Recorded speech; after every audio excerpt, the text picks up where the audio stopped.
Hi, I'm a painter and an artist. I was approached because of my body of work to participate in a film that had some people, I believe, that were acting in bad faith, plagiarizing some of my work. It was a documentary crew, claiming to be a documentary crew, claiming to want to have me in their film under the ethos of a documentary film.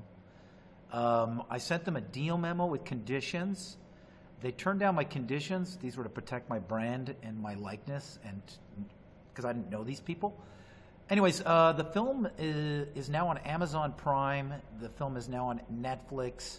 I'm having to deal with emails and all sorts of people. Bottom line is they've reproduced paintings that I had in my studio. They're on Netflix right now, and I declined participation and any use of my work. And they're using they basically have my paintings. Okay, well, we don't handle anything like that. This is a criminal law firm. When that means we represent people charged with felonies and misdemeanors. Oh, okay. So it says copyright law. You're just using that to bring people to you, because I mean, it doesn't serve you to say you search on the internet with your algorithms on your website, you know, to say that you do copyright law and it brings me to you, and you guys don't do it, because you're not going to get me. It's like you're doing a different law. So I don't know why your algorithms are saying you do copyright law. You should fix that. Thank you. Please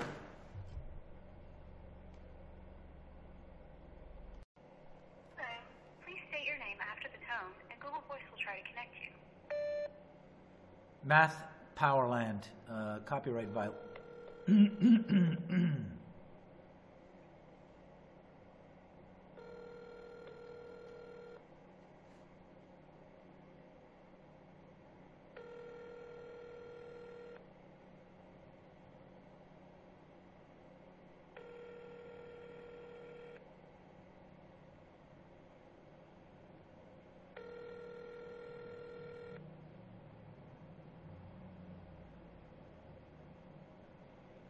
You've reached the law offices of Mark R. Smith. Please leave your name, telephone number, and a brief message, and we'll get back to you as soon as we can. Thank you. Hi, I'll be brief. My name is Math Powerland. Some documentary crew was harassing me to be a part of a documentary based on people being affected by my body of work online. I sent conditions. They declined. They now have a painting that I created and other things on Netflix, and they're charging $4.99 a pop. Not only Netflix, but Amazon Prime, the world's richest man. And I've had a couple run-ins with fraud and Amazon and Jeff Bezos with my work. It's a real situation. I have the email correspondence of them pleading to be in this documentary, me turning them down, sending out a deal memo, then rejecting my conditions because I suspected they were up to foul play and smearing for exploiting my likeness and my artwork for profit. And they're doing it. And I have nobody helping me. And I'm willing to just, boom, give the majority of the settlement. But I need a real lawyer here, because this is clear cut. They're reproducing a painting from my body of work as an artist on Netflix and charging people. And I do not, this is not a proper society. 786-355-0818. I don't know if this is turning into China, but I'm having a heck of a time trying to find a real lawyer who knows copyright, who claims they're a copyright lawyer. Please call me back. I'm in Vegas.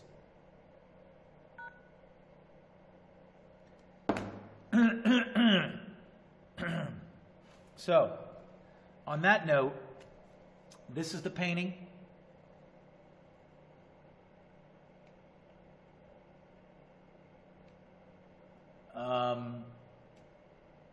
I've been basically harassed by this production company called Delta 5, very military sounding production company.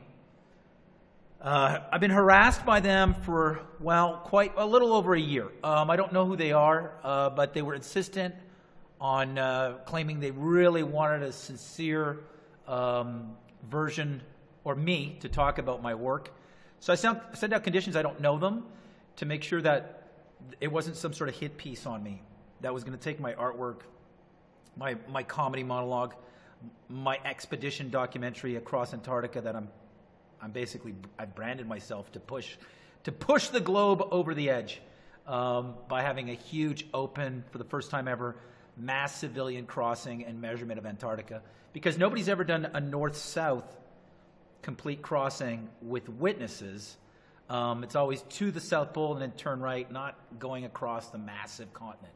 They say crossing, they insist on crossing on all these publicity stunts with one person or two people or no witnesses who they select can go on the path they choose. The treaty members or whatever slice nation that has a piece of the Treaty of Antarctica, and not an actual open civilian audit with video cameras 24/7 filming a race. So that's my expedition. So it's just to prove the globe, but with mass amounts of people to witness it is a globe by a north-south trek by foot and by boat, north-south across Antarctica to prove that the Earth does round up to be a globe from like South America to South Africa or Australia. A lot of pushback on this, and a lot of people using what I've said and then copying and mirroring me and my talking points from a comedy routine that provoked this, and then this documentary crew insisting be a part of this. For all intents and purposes, this is going to be a fair use, clear fair use, because it's all fair, especially when somebody's approached me to be in their film under sort of suspicious circumstances, like with their behavior and their correspondence. Didn't seem sincere, especially when you look at the final product. So I'm executing fair use to defend my brand, my name, my work, and expose that they've copyright violated by reproducing the artwork without my consent and me in front of it, that was recorded from a camera that I purchased in a studio that I was renting. And so you could see, the fees that went into this footage, plus the 4 months that it took to make this painting. To have a complete, estranged, so-called alleged documentary crew use my artwork and my likeness without indicating the Commons platform of YouTube in the shot, but just full frame footage I filmed from a camera I purchased in a studio I rented of a painting I painted with my face in front after we had correspondence where I said no, is a clear violation of copyright, especially when they're taking it out of context, exploiting the artwork with me in front of it, with an agenda to smear and paint me in a false light for profit on Netflix and Amazon Prime. So without further ado, I'm going to do the disclaimer right here. Fair use. And if Carolyn Clark and Delta 5, that's their production company, want to research copyright disclaimer, fair use, and YouTube as well, because they basically claimed through community guidelines I was violating their copyright of a film that violates my copyright simply by putting the title Behind the Curve free screening, and I never screened it. And they took down my live stream abilities, which prevents me from feeding myself and thriving and surviving and continuing in the flow of commerce in a free market society protected by copyright, UCC, Uniform Code, trade, First Amendment, and fair use. And I never even aired it. And so something's going on with YouTube and some sort of partnership or convenient sort of relationship where they take the cue from Delta 5 Productions to disband or block me from uploading live content on the topic.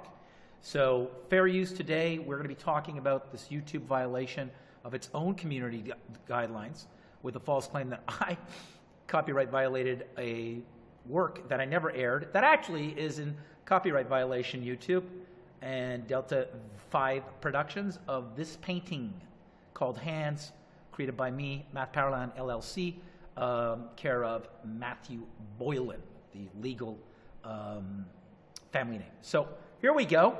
we're going to do a fair screening of not just that, but we're going to do commentary on a property purchased by me, a screen where I'll be watching through fair use behind the curve, and I'll be stopping it and talking how the timeline narrative of them corresponding me by email and claiming what they claimed they were going to film, and how they absolutely needed the originator but did not want to abide by the condition that they show the origin of the flat earth phenomenon, which was a comedy monologue. I had to decline, because if you care about my view and me being the originator, I've cleverly triggered the entire world to audit globalism at its literal form. It's the image of a globe, through a comedy monologue that tests perception. And so this was not, they did not want to have this condition overarching the production value or the direction of their documentary, and yet claim they wanted to have the originator, and they were a documentary crew and wanted to cover how this started. So the fact that they didn't abide by that condition or didn't want to agree to that condition proved to me that they were misrepresenting themselves through email with an agenda to fit me into a narrative that would make me look out of context from being an entertainer who made a comedy routine simply that nobody's been able to debug, and somehow triggered some Hollywood production company to wake up one morning and say, we're gonna take this guy out of context and not abide by his conditions and just paint him in the narrative that we want, where we've already chosen another central character that's going to represent his work or his monologue in a different package form, but still plagiarism nonetheless, to be debated whether it's copyright violation, as copyright does not necessarily protect ideas. But there are punchlines, there are words that I said on this channel, there are words I said in that routine that is coming now out of the mouth of characters like Mark Sargent, who are an alias owned by another potential alias, Joseph Reel, who bought the name, I believe, he admits on record, I think in 2013 or 12, anyways, back then, before the Flat Earth was even on the character Mark Sargent's radar, or this guy Joseph Reel, who back then was a vice president at Warner Brothers in charge of new media. That would be internet, web, applications, and now runs a company called Metatron, a very big company, and sponsors all sorts of events that were then created specifically as a crescendo scene in the movie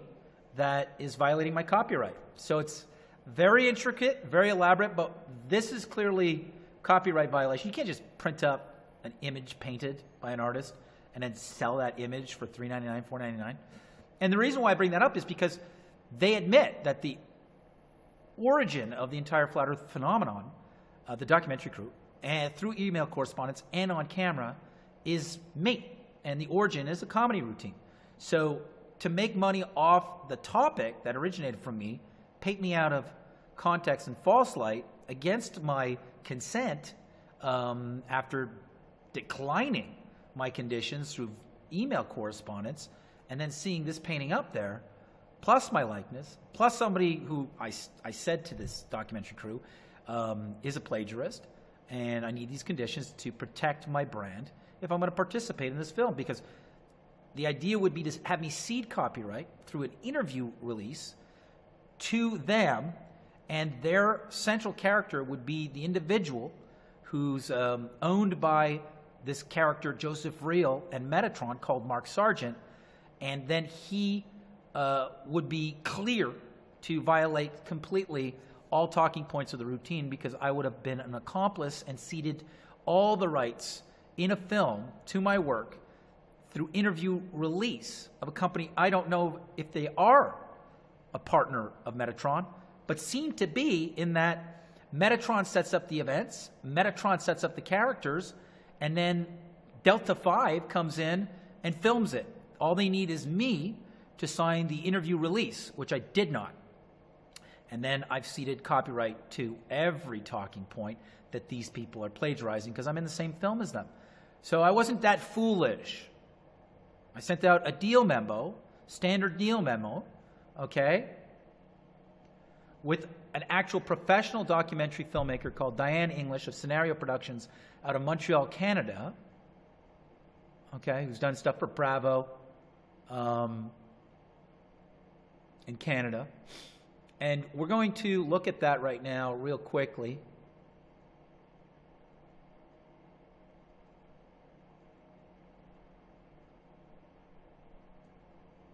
And we're going to look at the correspondence so everybody can understand why is a comedy routine had to be disciplined in this kind of strange manner.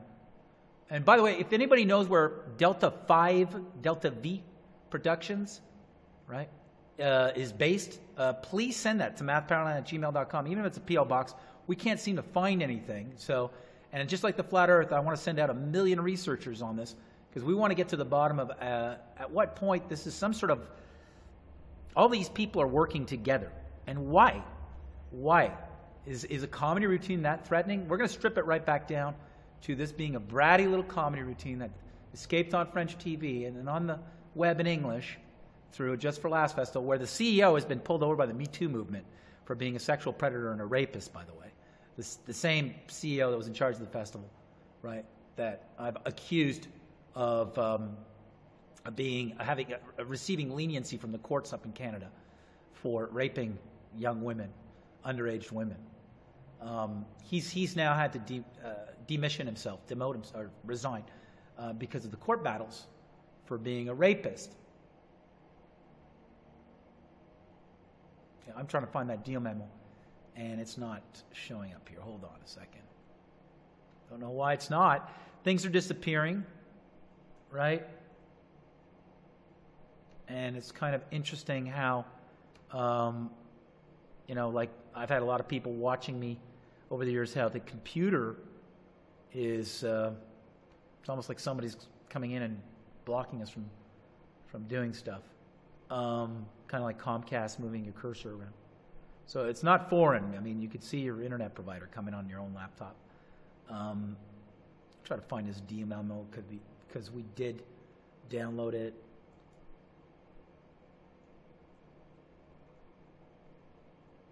Wow, where is the deal memo? Wow, I've got to actually download it from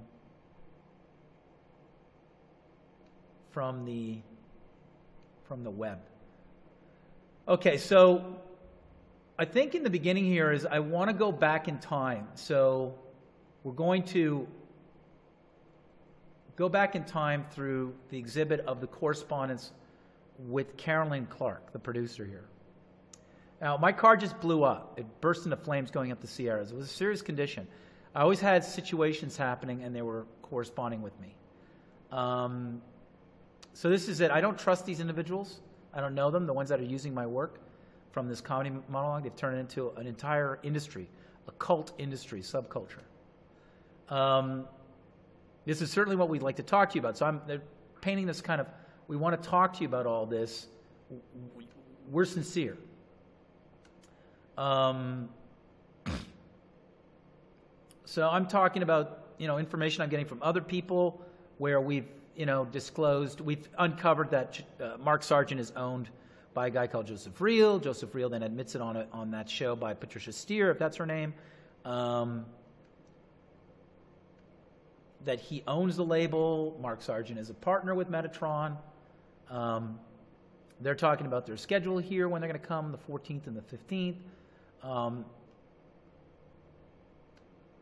They're planning to go to the conference. I asked for their films they've done. So they have a relationship with Netflix. So they have like a green light. I don't know who rents their crap, but I'm the guy who started the Flat Earth. So if I'm in it, they could sell quite a bit of downloads, right? More than they are now, that's for sure. Especially if they would have just abided by the conditions so I could protect what my monologue is all about in this expedition. So there's their interview release, right? Already setting it up that I'm going to have other cameras there.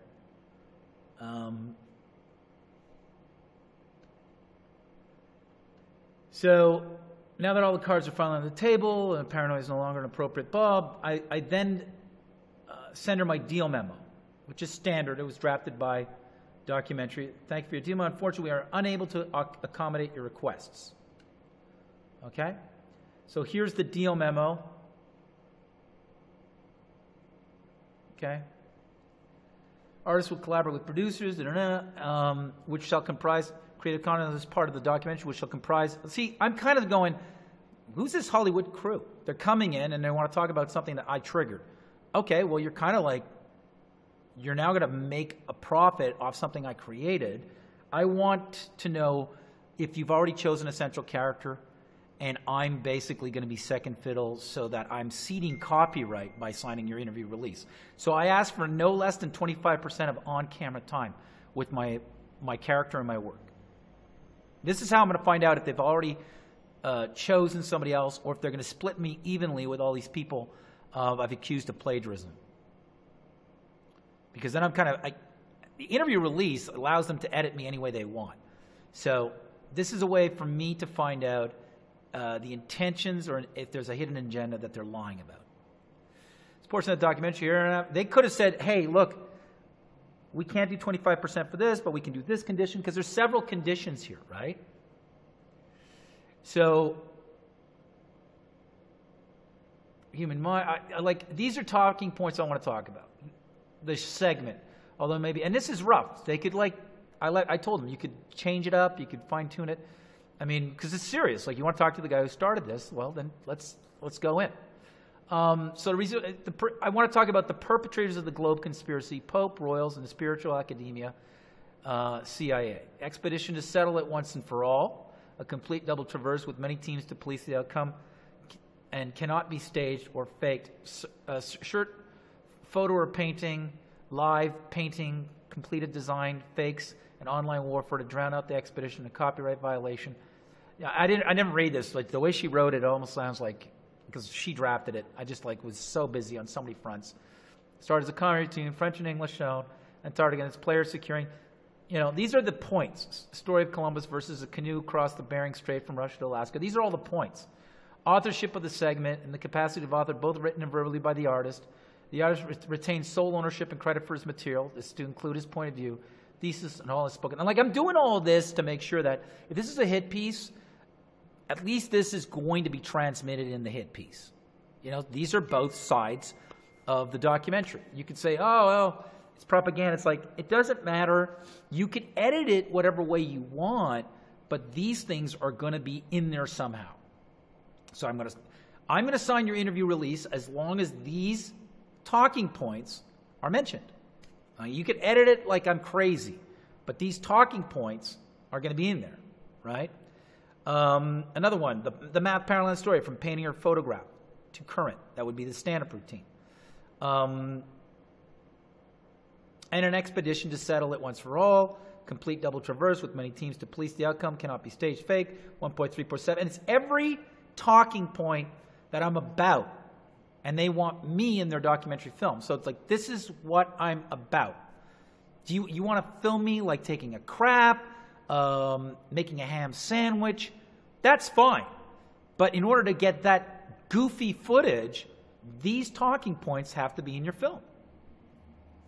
Right? So even if you have a film where it's like, we're going to try to make him look like a goof. It's like, well, the conditions are you have to have these talking points as well. And then it's up to you to edit them to still make me look like a goof and I'm crazy. As you can see, they turned those down. And that's not even the copyright violation. I'm going to show you how they're using artwork. Now, here's their interview release. Now, when it first came, there was no title. It was Untitled Flat Earth Project. Obviously, if they would have had a Flat Earth film called Behind the Curve, they wouldn't have duped or fooled a lot of people. Or these people, I would have said, why are they in this? It would have tipped me off that they're fakes and they're actors, they're going to be part of a propaganda hit piece on me. So it was just left Untitled Flat Earth Project. So then, people that did participate could say, well, I was a victim. It's like, well, if you were such a victim, that's what they're saying now, February 24th, 25th, 19. If you were such a victim, how come you bought plane tickets and flew to each festival screening of Behind the Curve?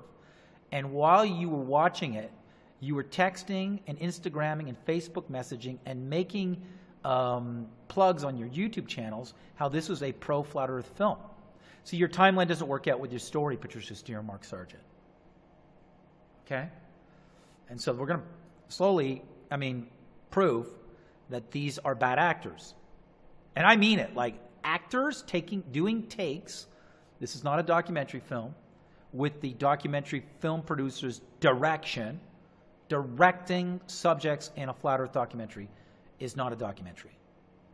And you're going to see that. And boom. So it says here, interview release is given without the promise of compensation. I hereby acknowledge that all the results and proceeds of my services are work made for hire. And if not, I hereby irrevocably grant and assign to be owned by you all rights, title, and interest of my interview and performance. I say have been induced to proceed with the production, distribution, blah, blah, exploitation. Basically, it's like they can use the image, voice, performance, and likeness in connection with the advertising and promotion of the documentary throughout the world in perpetuity. You know, they could take the interviewee. They agree that they can exhibit in the use of a documentary. It's not a documentary because they're doing takes. So there's a violation right there. And a material concerning by me by any means of exhibition. So it's like they could have all sorts of good stuff being said. They're not going to use it. They're just going to paint them in their mother's kitchen, you know, and her making chicken noodle soup, and then some sort of like Harry Met Sally, Flat Earth, nerd love affair. And then just how people's lives have been like destroyed by going flat and then failed experiment. I don't want to be a part of something that I cannot know for sure is going to take me and paint me in a false light without my talking points or the origin of how this all started, which is an undebunkable comedy routine, which has set the entire world into trigger mode, trying to find a proof that I didn't strip as fake or a belief of the globe. That was the performance. And this is a performance that I've briefed, senior management at the Just for Laughs Festival, the French side, Juste pour Rire, comedy management in New York City. They've profiled me in meetings at ABC, CBS, where I was not going to flinch and compromise this ethos I have as an entertainer, where it's like my entertainment is taking something people think is real and then stripping down the proofs to see at what point it's really a belief system or an ideology that's not even based on universal, accessible POV, point of view, that everybody can readily sense through the scientific method and experience as real.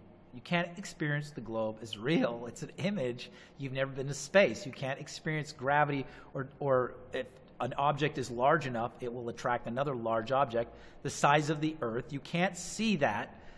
Two big objects attracted to each other that are Earth size. Because, Your Honor, it's all, you can't experience it. It's all equations that are glued together by images that are actually paintings painted by people like me. And this was one of the main triggers right here, is this question, photo, okay, or painting. And this image is been reproduced as unauthorized reproduction in film format, being sold for $4.99. You don't do that to artwork. That's a no-no. It's a big effing no-no. And it's been keeping me up at night. It's put strain on my personal relationships, my marriage. It's smearing my artwork, taking it out of context. And that's the exact reason why I sent out the deal memo with those conditions, to find out if this production was truly a documentary or some sort of film production under the disguise of a documentary, hell-bent on having me cede copyright to these characters I've accused of plagiarism and have complete access and rights to edit me in any manner they wish, out of context, with an agenda to smear me, not bring up an expedition, not bring up how it started, not show this shirt, which triggered the world, because it's a shirt I painted, you think is a photo, and for profit. That's my fair use presentation and pretext for showing Behind the Curve today by Delta 5 Productions while I do commentary in fair use assessment and analysis of a film that has violated this copyright. Okay? And we're going to do that one more time so everybody can be clear on this. Right?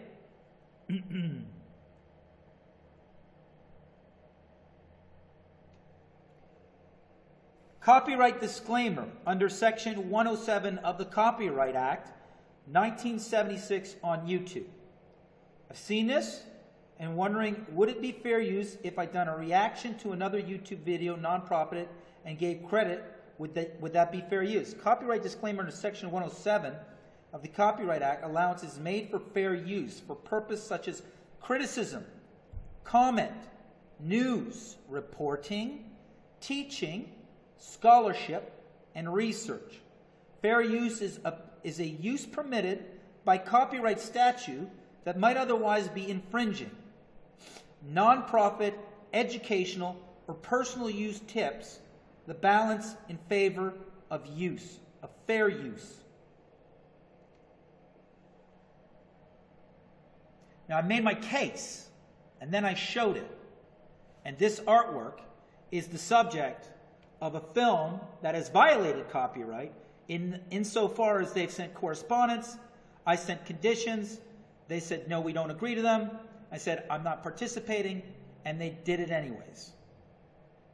And they do not show the YouTube window frame with like the drop-down menus of videos and the title where they could say they were filming a commons platform.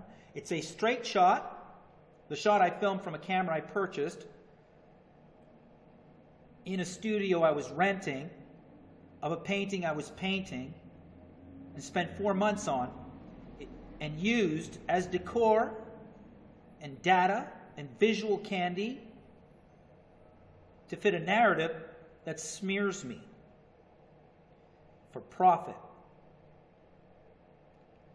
It's a copyright violation in the most virulent form of violation, where it's an IP rape because they use the artist's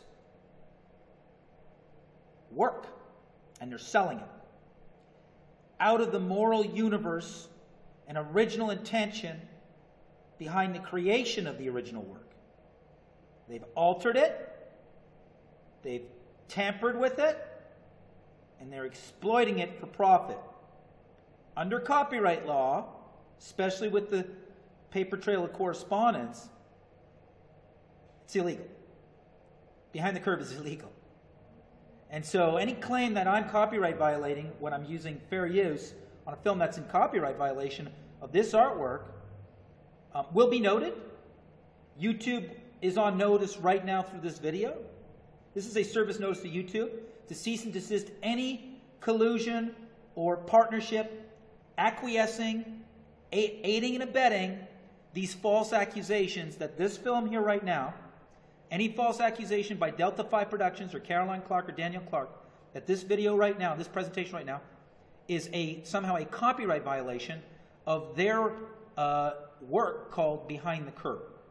So YouTube and Google, this video, let it serve as a service of notice that you are on notice, okay, that you may be aiding and abetting a copyright violator in their false accusation that I'm copyright violating their film, which uses my likeness and my work after a correspondence of emails between me and the producers stating I will not participate and you cannot use my work because you're not abiding these conditions. So this is a service notice to YouTube because YouTube took down our live streaming privileges. So I'm sorry this is tedious and technical because I'm also going to be showing it to several lawyers. And I'm also going to be using it as proof that I'm being harassed. So then that's a whole other case. Psychological harassment. That was the and smear. Defamation. Character assassination. Totally out of context. The conditions were so that I wouldn't participate in something like that. It would be an objective.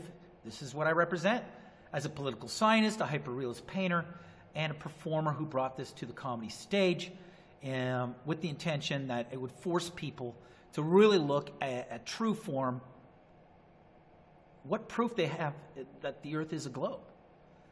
And that's where the comedy begins. And it was all part of a project, an event, a huge event that was being scripted after that routine on the NASA channel, the NASA canal, on YouTube, which would then push an expedition film, which literally pushes the globe over the edge. You know, pushing the globe over the edge. That was the expedition film. So, without further ado, we're going to watch this. I'm going to take a little pee break. And we're going to resume now with a fair use assessment of whether or not this is a documentary or a propaganda production with an agenda to gaslight, harass, and paint in a false light the entertainer, artist, and political scientist who created a monologue on stage that triggered the flat earth phenomenon.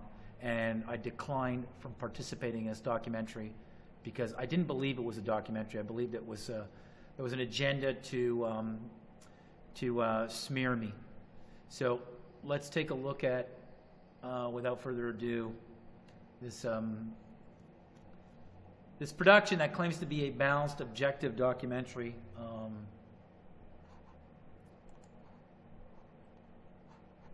That violates the artwork behind here. As Delta Vibe Productions.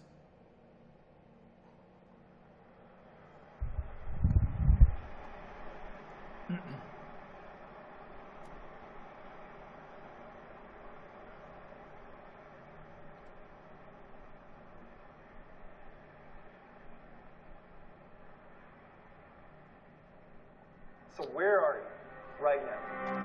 Okay, so that's an actor. That was a take.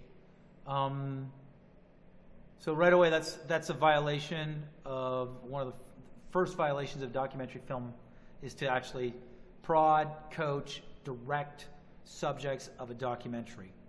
So this film was admitted to the Hot Documentary Festival in Toronto.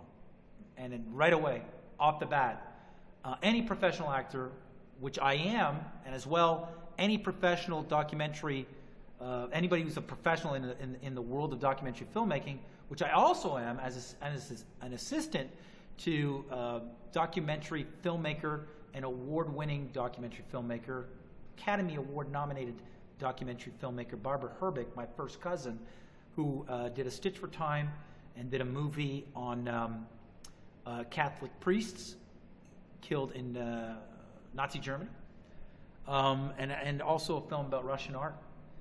So I'm very aware of the ethos working under my cousin of, you know, the protocols of what makes a documentary film versus an editorial, a mockumentary, or reality TV. Very well versed. And this, if this is a documentary film, then we've lost our footing with the art of documentary filmmaking, because that was a take. And I could say that as a professional actor. You think you're in a globe spinning at 1,000 miles an hour. That globe is spinning around the sun at 60,000 plus miles an hour.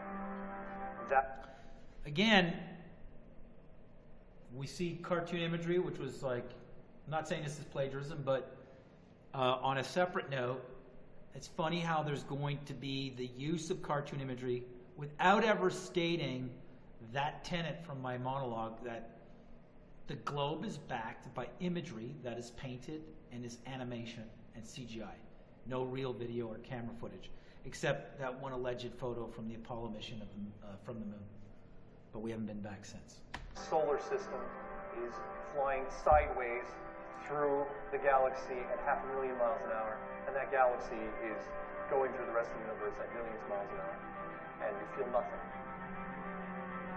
In reality, you are actually in a giant planetarium / terrarium / soundstage / Hollywood backlot that is so big that you and everyone you know and everyone you've ever known never figured it out.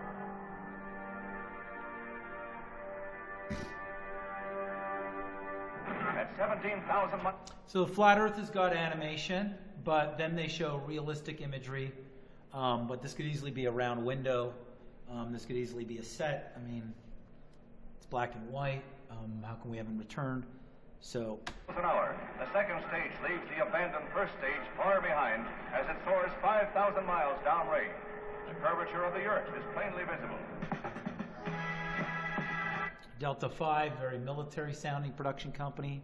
I have a beautiful view of the S4B and Another round window. Earth here all in one. I'll try to get a picture. See, the round window's never brought up.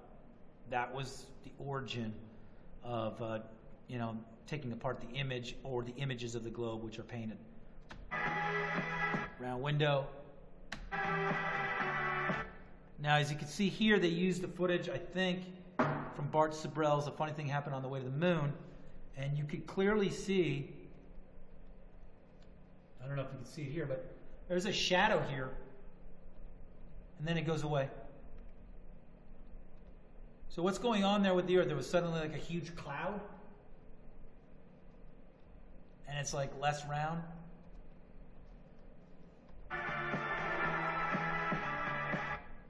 More of a round window. You know, this is the plastic or the glass. Our planet is beautiful. Sorry, planet. So this is the use of YouTube's as a commons public format. So this they could probably get away with because YouTube is a commons platform, meaning it claims to not be a producer of content. We're going to build a case here that there's a conflict of interest between YouTube Prime or YouTube Red and the fact that it's also claimed to be a commons platform, which is public. That's basically like the phone companies. They're communication companies where they plug you in the wall and they don't go, well, we're not going to allow you to produce a conversation with your wife because of what you said about Venezuela last night. That's where phone companies start becoming producers of content on their platform and not commons. Commons is like, doesn't matter what you say, we can listen to it, but we're not going to block you from talking to your wife or other people about whatever opinions you have. It's not to say they're not going to like show up, park behind your building or across the street from your house because you said something, but they're not going to block you. The minute they start blocking and deciding what content's on their platform, they're no longer covered by the FCC as a commons platform, like phone companies. So we're going to watch some more. So this is what they did. Here they can use him because he's on YouTube. It's a great big plane. A strange message of words Google flat Earth were carved into Mount Rubidoux. How would you feel if I see this absolutely? So they've been rolling back that. So it's been 4 million. That's funny because like 3 years ago, total search results was like 8 million. And then every 6 months, it's like rolled back down to 4 or 7 million. So Google is got skin in the game in kind of engineering a narrative or holding back the spread of this, or at least the cosmetic appearance of how big it's getting, because we've been screen capping view counts that are higher than this 2-3 years ago. And I have those screen caps, and those screen caps are legal. Any screen cap is legal. So if you see something and you want to document how it's going to change in time, you screen cap it. It's legally admissible. It's a screen capture of the date, time, by file of something that was on the web. You hot chills. Home space. Flat Earth theory is... Now, he would have a case, and he's very upset, this gentleman, Dell. And Dell, if you're listening,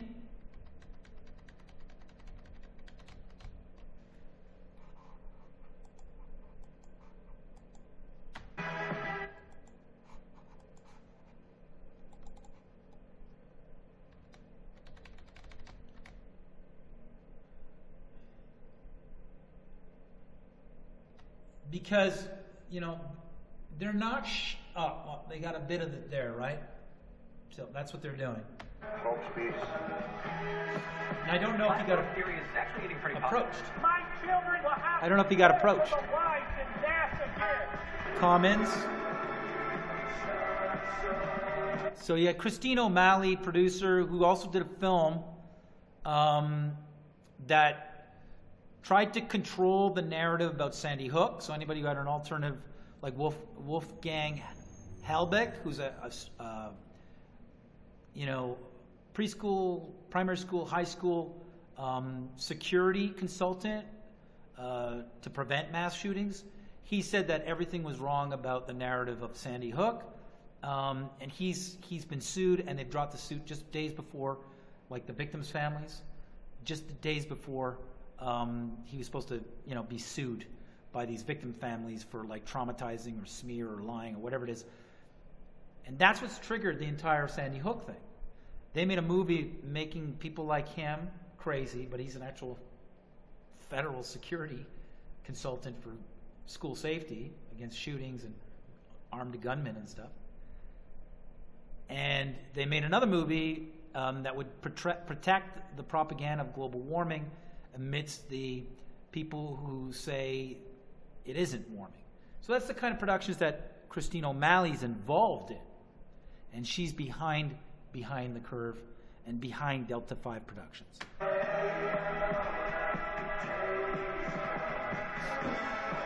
Round window, a lot of chemtrails. People who think the world is flat is growing. Thousands, if not millions of people. A lie is a lie, even if everybody believes it. These people live amongst us. I just want to point this out. What drives such theory? So that's the producer that was emailing me claiming that she wanted to have my whole story. So I wanted to police that with those conditions. She could have picked and chosen which ones she wanted to cover. There was absolutely no complete rejection of any condition. Why are people flocking to this absurd belief? So you got a director here. Is this like a documentary film? Like at what level are you directing documentary topic? Well, you know, take a look at some. You tell me if these scenes look like they're acty.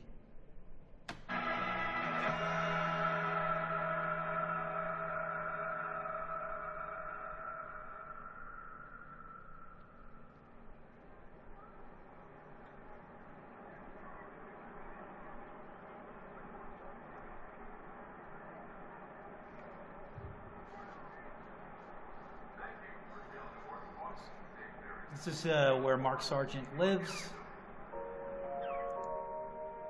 Everybody's been fed, except now we got, where's the fillet chicken? Right there. Oh, having one of Mark's favorites. We're having iced applesauce with our... I mean, it was one of my favorites when I was young. Well, So for me, as a guy who studied Meisner technique, trained as a professional actor, what he's doing right there is kind of like substitution of self-consciousness, or the director is relying on that. So it looks like a real human that's self-conscious of the scene. I'm reading through this as he's aware, maybe his mom isn't aware of what's going on here. But there seems to be a certain level where he's playing into the director's narrative of how the director's choosing to produce Flat Earth. And the indication of this is the correspondence of emails right up to, I'd say November 2016. 2017, and the time it takes to do cell animation. When I say up to November, to be in their film. And then the conference, and then boom, in January, it's already at the Toronto Hot Dogs Festival. So they had about a month and a half to edit all the footage. So where did you get time to do cell animation after you collected all your footage? This is indicative that they already had a narrative that they were hired to do about the flat earth. Therefore, this is not an objective documentary. This is an editorial. And not only is it an editorial, I see scenes here where these subjects are being coached like they're doing takes, and they're actors acting invisibly amidst real people like their mother, which is kind of shameful. All right, so what do we have? We're having chicken noodle soup, iced applesauce, and some rolls. Homemade rolls? Homemade rolls and homemade jam. He's spoiled. I don't deserve you. Okay, here we go. So Mark called and said that he was a member of the Flat Earth Society. Yep. So the Flat Earth Society is like the go-to for Hollywood or MSM. So it's like they need to control the narrative so people don't start inquiring about Antarctica, doing a mass expedition to just finally let's just do a ground crossing of Antarctica and we'll prove it's a ball. That's all human beings have to do. They'll never bring that up, the Flat Earth Society. They'll try to dismiss it. They'll try to make it look crazy. They want to just confine you to the amount of continental land masses you see on a globe, but on a disc. And the disc itself ends up being as much academic poppycock as the suppositions and assumptions of the globe, in that there's an ice wall, like there's gravity, holding everything to the Earth. There's an ice wall holding everything in. It's a disc. I think he even brings up gravity. It's like, why do you need gravity if it's geocentric? So this guy is basically the new face of the Flat Earth Society. He admits it right here. And in this film, while he's producing it, he said he has nothing to do with it online per se, and we've called him out on that. Here he is basically last year in 2017, way after 2015. He's basically saying he's a card-carrying member of that society, which has always been the go-to for MSM to dismiss extended geography, flat plane. Like there's just more continents and solar circuits rotating around geomagnetic ponds that have continental land masses that huddle around magnetite meteors that are magnetic poles, like the magnetic North Pole, and the continents that huddle around it with a solar circuit going around and spiral around our area of known Earth. You can get biblical with that, and even the Bible corroborates when they're kicked out of the garden, Cain heads to Nod where he finds a wife. So there's other humans in other land areas. Merovitia, Aaron, ancient Aaron, Vedic, even old Turkish maps, over 1,000 years old, show like tropical landscape in Antarctica. Coastlines are mapped out like today's maps of the coastlines of Antarctica. Things match up. How did they know what was going on? How much has been known by the brass royals and elites of century old that run your banks now and your empire? So that's being hidden from the public. You could look at a paranoid sort of security perimeter called Antarctic Treaty Project, and now you just can't go there. So this guy's feeding the narrative of the old flat earth controlled opposition, or let's cover that gate with the Flat Earth Society. And here he is. He's claiming he's a member of that. And I said, oh, Mark, what are you on to now? How do you know it's a globe? Well, it's because you saw this. It's not like you've been up there in your Jetsons car. Nobody's got a spaceship. You've been looking. So this looks a little acty, like they did takes. They could play like he's a real person that's self-conscious. I don't see it like that. I see it, the bad acting and the actiness is playing into your suspension of disbelief. It's a real person who's self-conscious and looks stupid on camera. This topic here is from the NASA channel. It's from the character that I created that's pushing for an expedition film across Antarctica. So this is a talking point number one, but we're heading towards the main copyright violation. That's undoubtedly a reproduction, a print in the millions on Netflix of this painting in a shot that I produced that they're using without my consent. But we'll move forward. So, mind the peanut gallery, it's fair use. Just for 30 years? Yeah, you throw that away. This is the domed version of the flat Earth model. The South Pole, it's like a 200-foot wall of ice, straight up, Game of... No one knows that unless we do an expedition. Thrones style. So he just did a plug. He said Truman Show, now Game of Thrones. So this documentary seems to be like a ticker tape parade of ads for Hollywood films. And the sun and the moon are just lights in the sky. I love movies, always have. And so I tried to compare it to The Truman Show. Okay, so here is the use of a Hollywood film called The Truman Show, starring Jim Carrey. Did they pay rights for that? What I'm getting at is, like, you sent an interview release for me to hand over and cede my copyright to people I'm accusing of plagiarism, and you say we won't pay you your per diem, but you're going to make millions off a topic my monologue generated, and you're going to have plagiarists in it, people I've accused of plagiarists that I don't even think are real, legitimate, authentic people. They've been put in by a production company, covert production company, where one's going to create event and content for another production company to do this documentary, and then associate it with the Flat Earth Society. So the comedy monologue looks crazy, or it's never brought up, or the individual who started this entire topic of conversation and the phenomenon is painted in a false light. And did you pay for this, Carolyn Clark? Because it seems you already have a narrative established which kind of contradicts that you're doing a documentary film, especially when we get to the cell animation and the time it takes to do cell animation. And we'll be subpoenaing the people who did your cartoons.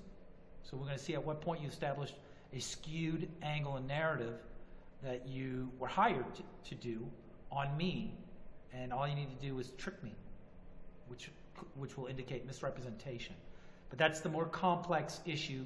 The main issue at hand is reproducing this painting. That for sure we caught them. And it ain't on a Commons platform. It's full shot. So let's keep going here. They got footage from the movie Truman Show. Yeah, the Truman Show was just a giant Hollywood stage 20 miles wide. If you built a stage that was 1,000 miles wide, how many people could you fool besides just Truman? Of course you're going to have questions. Everybody does, because it's like, okay, how does everything work? Now you have to pay for this. Unless the people who produced it said, we'll let you use footage, and they had a condition, it has to slant towards pushing the globe and making flat earthers look psychologically unstable, and don't ever bring up the actual proofs or any of the statements that Math Powerland had in his conditions to protect the monologue that triggered the topic in the first place. So are they making conditions to allow free footage, or did she pay for this? Because I don't think they'd want to be in a film that's promoting Flat Earth, right? Especially on Netflix. I'm going to take a break right now, something to think about. Hello, okay. Here's a perfect example if you want to see it real quick. So like those buildings in the distance, right out there, that's Seattle. You shouldn't be able to see it. There should be hundreds of feet of curvature between us and them. You should barely be able to see the tops of those buildings. When you're doing the curvature of the Earth, here's what the Earth looks like. And what we're saying is, and of course this is exaggerated, is that if you're here, eventually, if there's an object far enough, you won't be able to see it over here because the curvature of the Earth puts it on the other side of the hill. And you could say, oh, well, it's refraction, or it's atmospheric effects, or it's mirage. It's like, no. Not in every weather condition, not in every light condition. Science is having a problem combating what we're doing. That's a good point. That's about it. We Pauline E, who shall not be named, says that it's a growing anti-intellectual movement which borders on the end of civilization and democracy as we know it. The Earth isn't flat. So here's a man who's getting paid a SAG wage to appear on Comedy Central to do damage control for the scientific community because Flat Earth is gaining steam. The monologue was, he got a SAG wage. A bunch of comedy writers for this show got paid And did you get this footage for free, Carolyn Clark? Or did you have to pay a per diem or the rights for it? What's interesting is that when you think about this film right now, which has this painting behind me, and it's charging $3.99 or $10, $4.99 on Amazon, $10 as part of like subscription at Netflix, or whatever Netflix pays. This guy getting a salary, Mark Sargent doing conferences, selling the tickets for $200. People having mixers all over the U.S., Canada, the world in different languages. People putting up websites, having web developers, hosting, people paying web developers, people buying P900 Nikon zooms that otherwise would not be avid amateur photographers of the horizon to prove that it's a flat, or to see if they still see the boat, or like things at a distance that should be obscured by a damage control by the news reporters talking about this. Every journalist at the Kyrie Irving NBA conference where they asked him if it was flat, they were all getting paid by NBC, CBS to write notes about that per hour salary. In that room itself, there was probably at $80,000. Comedy Central, the advertisers that pay to be on this show, every advertiser on every YouTube channel that's saying the earth is flat or saying it's not flat, and every advertiser dollar that YouTube makes, Google makes. We're looking at probably about $452 million was generated, and that's a modest sum, just off people trying to prove it's flat, saying it's flat, or doing flat earth, pro-flat earth content, or having to get up on TV and debunk the flat earth or do damage control for it. That's $452 million that otherwise would not have been injected in the world's economy. Matter of fact, people are probably going out to NASA more than ever now, going out to SpaceX rocket launches more than ever, and paying $47 a pop to see if there's really a rocket going up. So I've been putting money into the pockets and the salaries of people that work at NASA. This guy here, walking around as a pundit, being paid a salary to try to do damage control in the flat earth spreading. Comedy writers, late night talk show hosts, celebrities, movies, counterspin. And then you got like telescopes being sold, Nikon P900 camera lenses, lasers, experiments, documentaries, people filling up their cars to go out to prove it's flat. We're probably way over $452 million, folks, in the last 3 years, 5 years. I'm being modest, and that's in the American economy, not worldwide. So did she, the documentary filmmaker, pay for this? Everybody's making money off this, and meanwhile, I got to come out here to fix a leaky roof. It has nothing to do with this. The owners know about this content, and they're threatening to evict me now if I don't perform certain duties, and then calling me off work sites to come here, or they're going to confiscate the property and secure my paintings if I don't execute repairs on the roof without notice. I've got to drop everything in Florida and come out here while this film is out. So I'm suspecting that this film, painting me in the false light, is now affecting my personal business, my life, my relationships, and my marriage. And I'm not with my son right now. So I'm pretty pissed off, especially if I find out through subpoena that she was paying for the rights of this or abiding by conditions from the producers and the network that has this, the ownership of this footage, on how it's to be used in her film. And we have a conflict of interests here. This is called gravity. Or weight. It's heavier than the air. Winning versus science. Against science is science just throws math at us. Whereas we go and say, hey, by the way, there's Seattle. You can see it right now with your camera. That's it. A picture says 1,000 words. I was well versed in just about every conspiracy you can think of. I had heard about it. It's a planned shot with the clock behind him. It was the DVD. We have some animation here. That you knew you were never going to open because the title was horrible. So this is the beginning of them using animation whenever talking about flat Earth, whereas animation is used to prove the flat Earth. But the whole monologue is that animation is there to support heliocentric equations that say the Earth is a globe, but high detail imagery that fools you that it's a photo. That's my monologue. And so here they are doing the counter, almost like substitutional plagiarism of what my monologue triggered to associate the flat Earth with animation. And this is where we get into timelines of them still trying to reach out by email to be in their film, and how long it takes to do cell animation and edit a film and then have it in hot docs. There's going to be a problem there if you know anything about professional production and whether or not this is a legitimate documentary, or it had as its aim to collude with Metatron, Mark Sargent, okay, to misrepresent their intentions when communicating with me, to trick me into a film that would have me cede copyright and exploit my image out in false light, to smear and damage my reputation and my brand, which is to have an expedition across Antarctica. Like how to make a poop sandwich, or Poop Sandwich Volume 3. But when you get bored enough with normal conspiracies, you're looking for something new. There was a certain novelty to it. I do think that he gets a little off on some of the conspiracies. I don't think that everything is a conspiracy. Mom's always doing the whole glass half full, and I'll go on and say, well, the glass is probably controlled by some sort of sinister group. There was a German video, the guy was talking about flight paths in the southern hemisphere, how they didn't make sense. Okay, so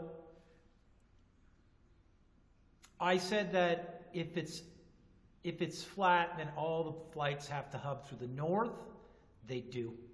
And I showed maps of that. So when he says some German guy, the German guy, Cesar, is using my talking point. And he's using now him to now plagiarize me via this person. So this is all after me, then Cesar repeating what I'm saying, and then he puts it into detailed play. But the maps are there. You could, if you want to go to like Europe and you want to go to Polynesia, everything is hubbing through the north. That's a talking point from a copyright work on my YouTube channel that is triggered from the monologue as a comedian that I put out there, and the channel and its content is there to push an expedition. So he's using always some other indirect plagiarist or copy or mirror of my work to plagiarize or be the central character of this film. And they tried to rope me into cede copyright completely. And it didn't work. And now they're in copyright violation of this painting. You'll see it coming up. Then I stumbled across a video by Math Powerland, and he was the contract artist for NASA. I guess this is a photo of the Hubble telescope taking a picture of itself. Unbelievable. Unbelievable. And at a high-level NASA party out in the Hamptons, they told him the GPS system doesn't work out in Antarctica because the world's flat. They all said that. And my superior had quite a weird smirk on his face. He was watching me to see how I would take all this. This.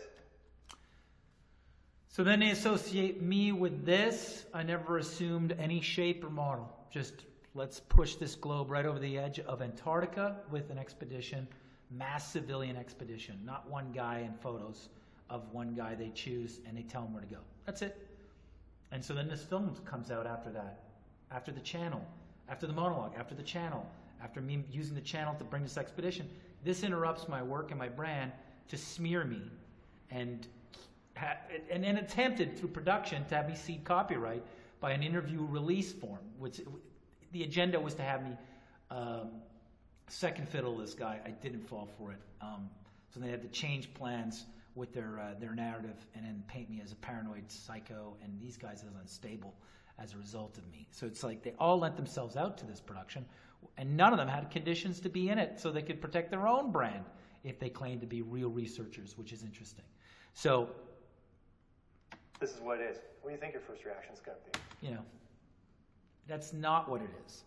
BS. No way. If you don't make fun of this the first time you see it, there's probably something wrong with you. I became a flat earther because I tried to debunk flat earth. Everybody that becomes a flat earther does the same thing. They say it's a stupid idea, I'm going to debunk flat earth, and then they get sucked in like La Brea tar pits. came to this, I looked at it for literally 9 months before I finally turned around. The Jerry Maguire moment that I had, I remember the date, I remember the time. It was February 10th, 2015, 3 o'clock in the morning, 3:30 in the morning to be exact.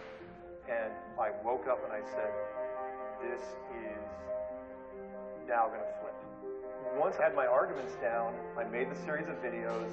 I tried to be as rational as possible. I did a lot of editing, and I made connections to dots that no one had done before. This is a Reader's Digest version containing many of the interesting parts of the Flat Earth theory.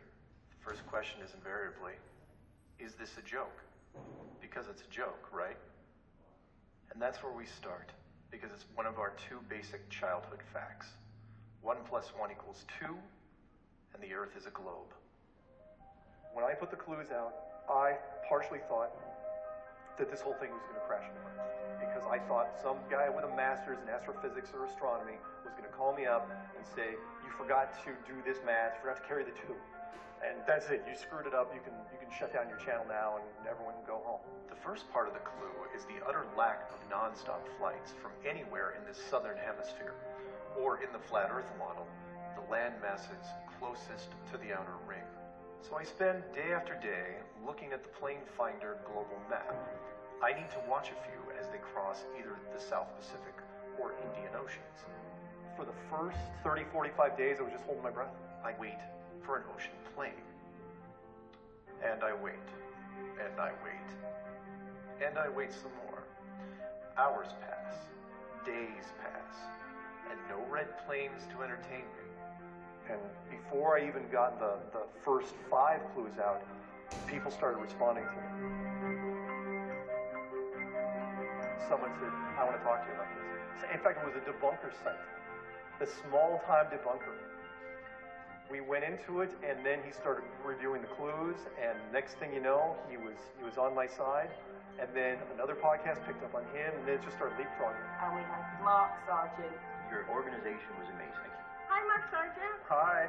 Who better to bring on than our very up-and-coming? So basically, here he is like manufacturing the narrative that suddenly everything took off. Well, here's the situation. He's a no-name, and after every video that I was talking about, you could say it's the algorithms, well, he was the only one on the net, but he was being recommended. I was on my own channel watching my own videos, and when they would finish, he would suddenly automatically play. So there were some algorithms that were being used in favor of him by Google.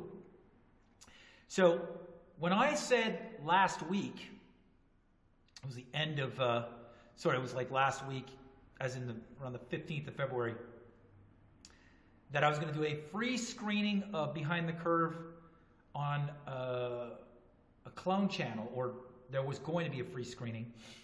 It was a litmus test to see at what point YouTube is harassing or working with this production.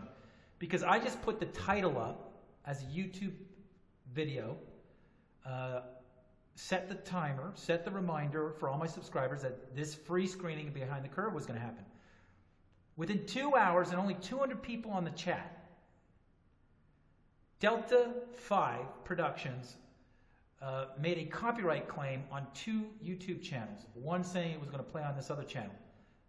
There was no copyright violation.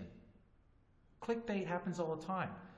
These characters have Behind the Curve in their YouTube titles all the time. For the last year, they've been promoting this film before it came out on Netflix.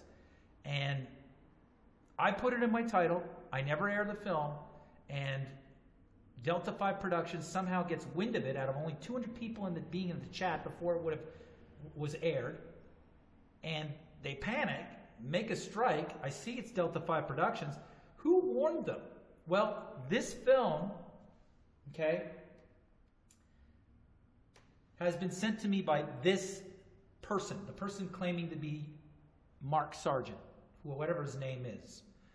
This person here, is claiming that he sent me the film by email. And so the film that's playing right now was sent by this person here. So we can do a digital trail if we need to. This person sent me the file that's playing right now on this computer. So he could be an invisible producer in this whole thing. It's to be determined. So a producer of this, or a person plagiarizing my work that's in this, that wouldn't cede copyright to the producers of this film to be on camera in this film next to, sent me this film. You follow? Quick rising star, Mark Sargent. Now I go into chat rooms and people freeze. Mark Sargent's here. Like, come on, just be normal, be cool. I didn't want to wake up and do this. It was something that just seemed to happen. I didn't choose Flat Earth. Flat Earth chose me. So I spend day after day looking at the plane finder global map. I need to watch a few as they cross either the South Pacific or Indian Oceans. I wait for an ocean plane.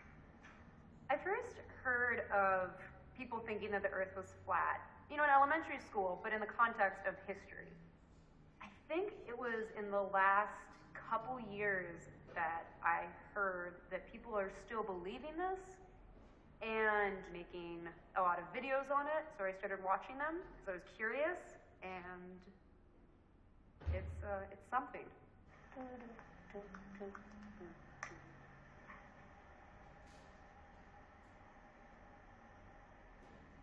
Oh, what's this guy doing? Seems to be going south. Where are you going, buddy? Where are you going, friend? Yeah, where's that coming from, if not the Southern Hemisphere? This is a very easy test to perform. I'm not sure when I first heard about flat earthers. It's probably about 5 years or so ago. Probably on the internet, I'm sure. I saw an article maybe 6 months ago. I found it fascinating, right? Because I'm like, if these people can pull it off, they're probably really, really smart. First time I ever heard about the flat earthers was, I think, when I was in space last, and I saw the stuff on social media. I can't believe I'm talking about this. Okay, did Carolyn Clark pay Scott Kelly to be in the film, in that interview? Did they pay to have that footage released? Did he say, okay, you're doing a flat Earth documentary, I'll let you use it as long as you're not trying to prove the Earth is flat, or it's like you're making fun of these people. And it's like, okay, use it for free. So it's like, when conditions like that are being negotiated in order to have stock footage from other owners, but the person who triggered the topic worldwide, the producers don't even negotiate any of the conditions, it's not a documentary film. You follow? It's a film it's a form of harassing an artist and publicly shaming and defaming him by painting him in false light. How do flat Earth conspiracies theories make you feel, Leo?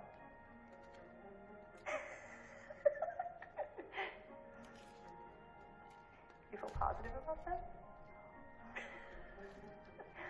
Again, a lot about the feeling and the psychology, not about like, how do we get here? And yet, they're going to even admit, I'm the originator. I wanted to show the origin of this entire phenomenon. A comedy monologue. That was one of my conditions. I think someone told me maybe that there's still people who believe that the Earth is flat. And so I Googled, and then you find websites and YouTube videos. 879 videos? This man is prolific. And I was fascinated, and I just jumped right in, and I was probably in that spiral for 3 or 4 hours, and I ended up subscribing to a podcast, Flat Earth Podcast, and listening. This, like others in the series, is something you've riveting. I would watch this for hours. They're wacky. They're bizarre. But yet they find this audience that believes them, takes them as gospel. There's enough of them, they can't just... So that person there is has also, he's going to figure in this. They're never going to mention his name, which is interesting. They'll mention everybody else's name and title, except this individual. Now, there's another reason why I didn't want to be involved in this production. This person here is the subject of fraud. He said he's Math Powerland LLC on CBS News. CBS News didn't do any fact checking, and this person is on record. I need his real name and his address.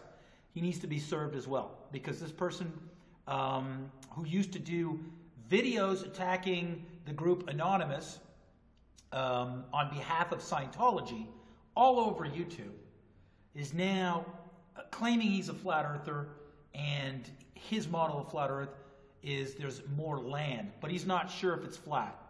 And he used to do trolling against the Anonymous group for doing campaigns to expose the Church of Scientology. I don't know who gets up in the morning and says, I'm going to defend Scientology all day for free. You know what I mean?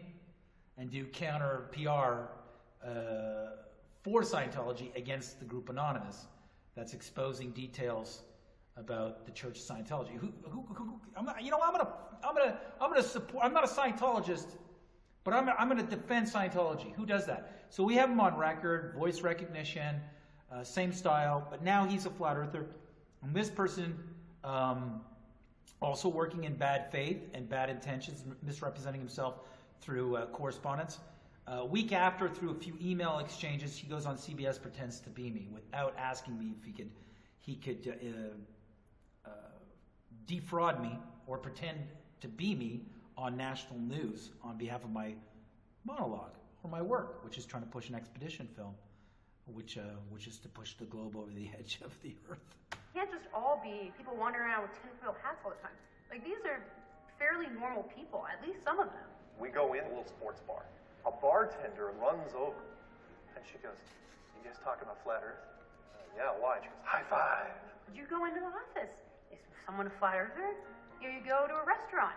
Is the person making your food a flat earther? Mason? I don't know.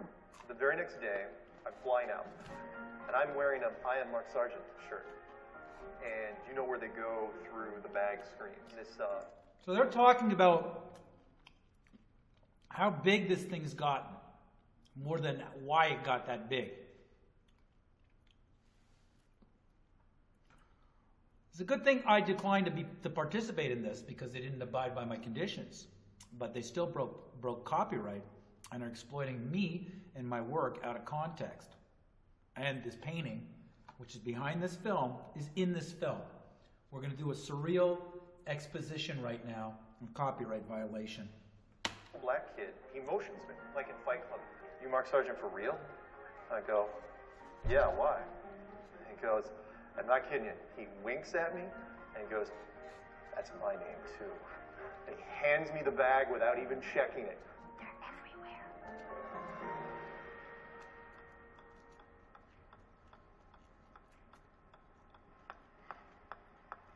Alabama, Alaska, Arizona, Arkansas, California, Colorado, Connecticut, Delaware, Florida, Georgia, Hawaii, Iowa, Illinois, Indiana, Iowa, Kansas, Kentucky, Louisiana, Maine. 5.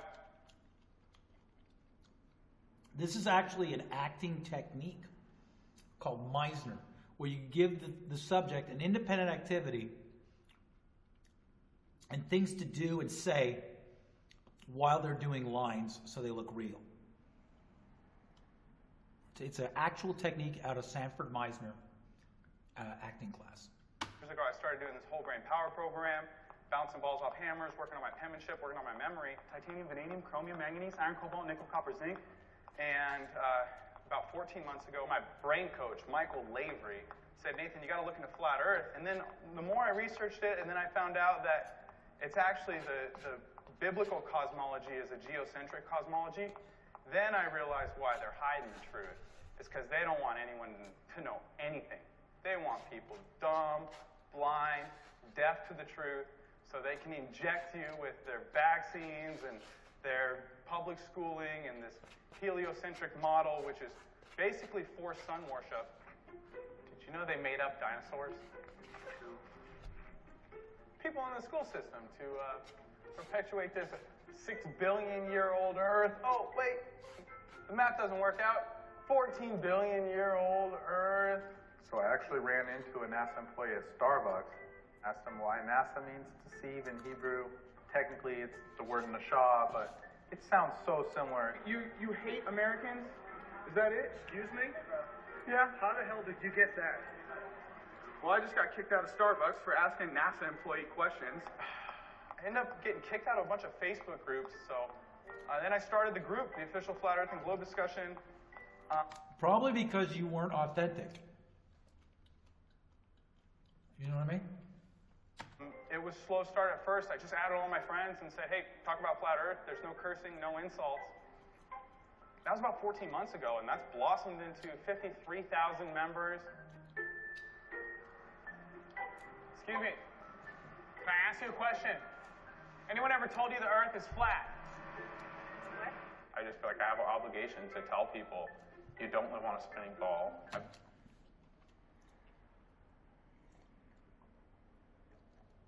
If you're going around harassing people, you're not really like enlightening them or having them think critically about anything.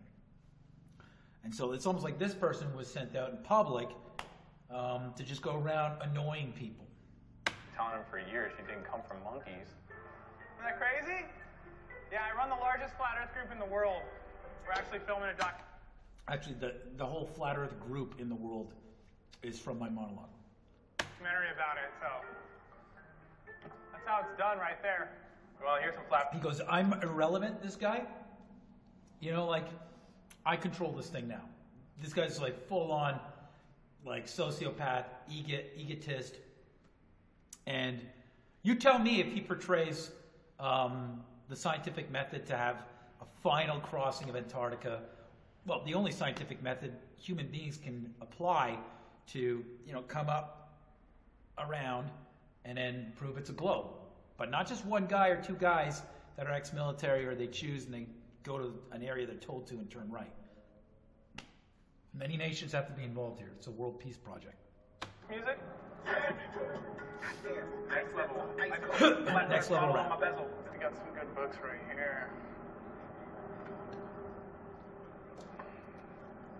Firmament, Vaulted Dome of the Earth. George Orwell, 1984, must read.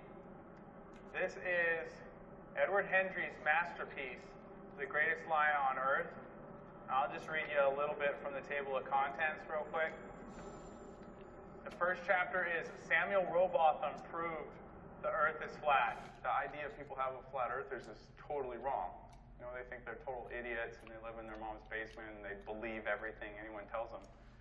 Live in their mom's basement. And then it's going to cut to Mark, right? So there wasn't like a bit of a tongue-in-cheek, let's dismiss these people. I mean, you got cell animation, that takes a while to do. And then usually it takes a year or maybe less for a good documentary to be edited. So this is just a whip them out, smear propaganda package with an already decided, you know, story, angle, and narrative. And I didn't participate in it because I knew that this has been planned and hatched since Mark Sargent was created, the name, the label. And he showed up in 2015. And I said that this guy showed up as a middleman so that somebody can't be directly accused of copyright violation.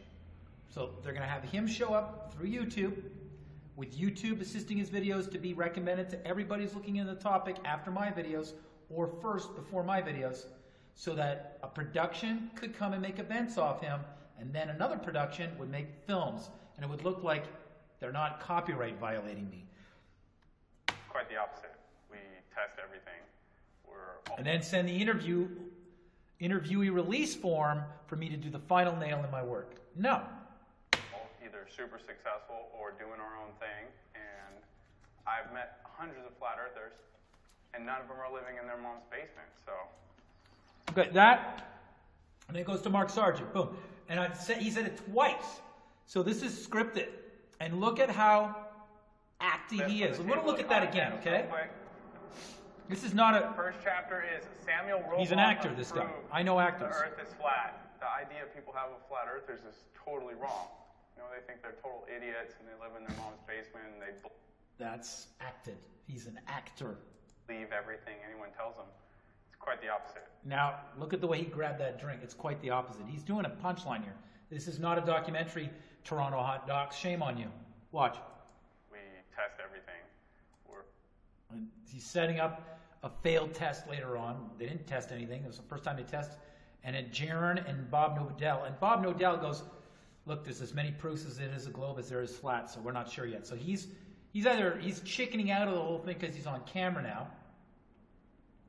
You know, he's like a big burly Jewish guy, I think, you know, in a big mansion in Colorado, who used to work on satellites. And again, he's going to use heavy reliance on cartoons to convey he used a satellite to prove a 15-degree angle. This is like everything my routine says they're going to do, and my channel warned you they're going to do when Mark Sargent showed up, and I told you about everything they would do 3 years ago, which is this. Now watch the way he does it again. We're all either super successful or doing our own thing, and I've met hundreds of flat earthers, and none of them are living in their mom's basement. So that was Modern Family, that was Arrested Development, that was Curb Your Enthusiasm, that was bad acting. I want you to see that again. That is not a documentary subject character. It's not a real person. Wrong. They think they're total idiots and they live in their mom's basement and they believe everything anyone tells them. It's quite the opposite. We test everything. We're all either super successful or doing our own thing, and I've met hundreds of flat earthers and none of them are living in their mom's basement. So why did he say it twice? And look at the way we have a crisis. We have a combination of crisis actors who have not been announced as actors or crisis actors. We have actors here that are mixing in with real people that have been duped, that they're real. This person is acting. We're going to look at this again.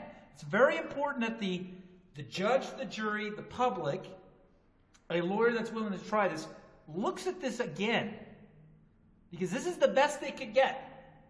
But this is after several takes. Earthers is totally wrong. You know, they think they're total idiots and they live in their mom's basement and they believe everything anyone tells them. It's quite the opposite. We test everything. We're all either super successful or doing our own thing, and I've met hundreds of flat earthers and none of them are living in their mom's basement. So do you understand how that's fake to set up the next shot? This is not a documentary film. Okay?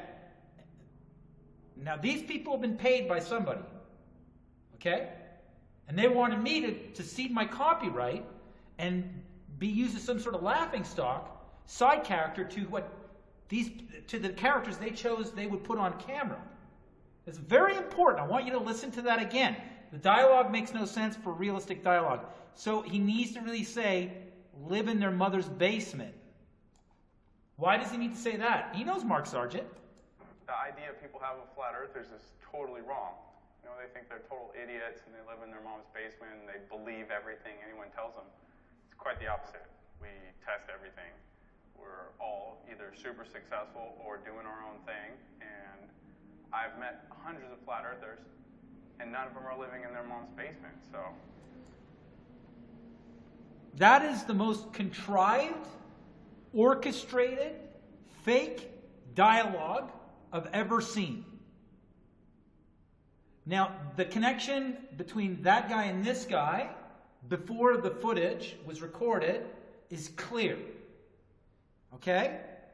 So this is not a documentary film. This person misrepresented themselves and continues to misrepresent themselves now with the assistance of major broadcast networks like Amazon Prime and Netflix. What's next? The Oscar goes to or nominated for Best Documentary? This is not a documentary. I can play that over and over again, but I'll let you play it here. There are millions of flat earthers. It's a fantastic community. Look what flat earth has inspired. And they're doing the Modern Family or Arrested Development sort of filmmaking, close-up, punchline. So I was the first one to get a flat earth license plate. Then a slew of them. Everybody started coming in with it. They started changing up the words. It's flat to flat earth. NASA lies, all that fun stuff. There's Arizona, Arkansas, Okay, so California. this is not probably trying to rattle them off. There's always this dark, sinister, evil. People feel bad about it. this thing really gives people a lot of positive energy, so much enthusiasm there, in fact. About flat Earth, Zen Garcia, firmament. So what they're doing too is they're also like, this guy Zen, he got a hold of me. I was like, this guy's trying to find out my next moves. So all the people that I suspected were like bad players or bad actors, they're fakes, they're pushing them as well. So, and I've got Zen Garcia. So it's like everything about this is about steering the public away from looking at, hey, your globes are painted, photo or painting. Can you decide? If you say photo, you're wrong. It's my painting.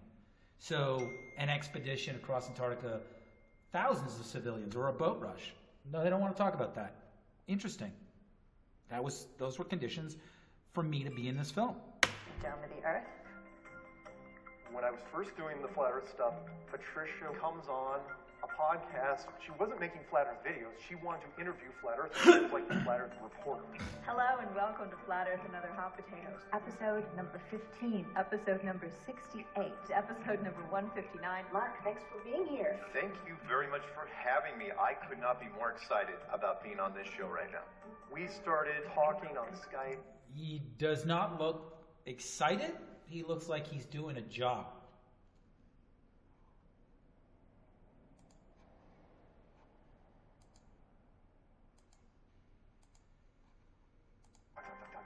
What happened that day in Flat Earth, what had happened during that past week, anything involving any sort of conspiracy. And then I said... So what happened is that I did Math Powerland's top 10 Flat Earth videos of the week. Then she started doing this. Okay? Him one day, why don't we just do a show? And I jokingly called them The Secret Show. Where are you? She's late for everything. She's always late. 5 minutes. 5 of your... Oh, there he is. Hello. Hi. Are you ready to go?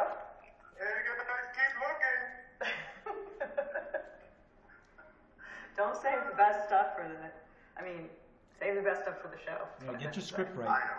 Hello and welcome to Flat Earth and Other Hot Potatoes. This is episode number...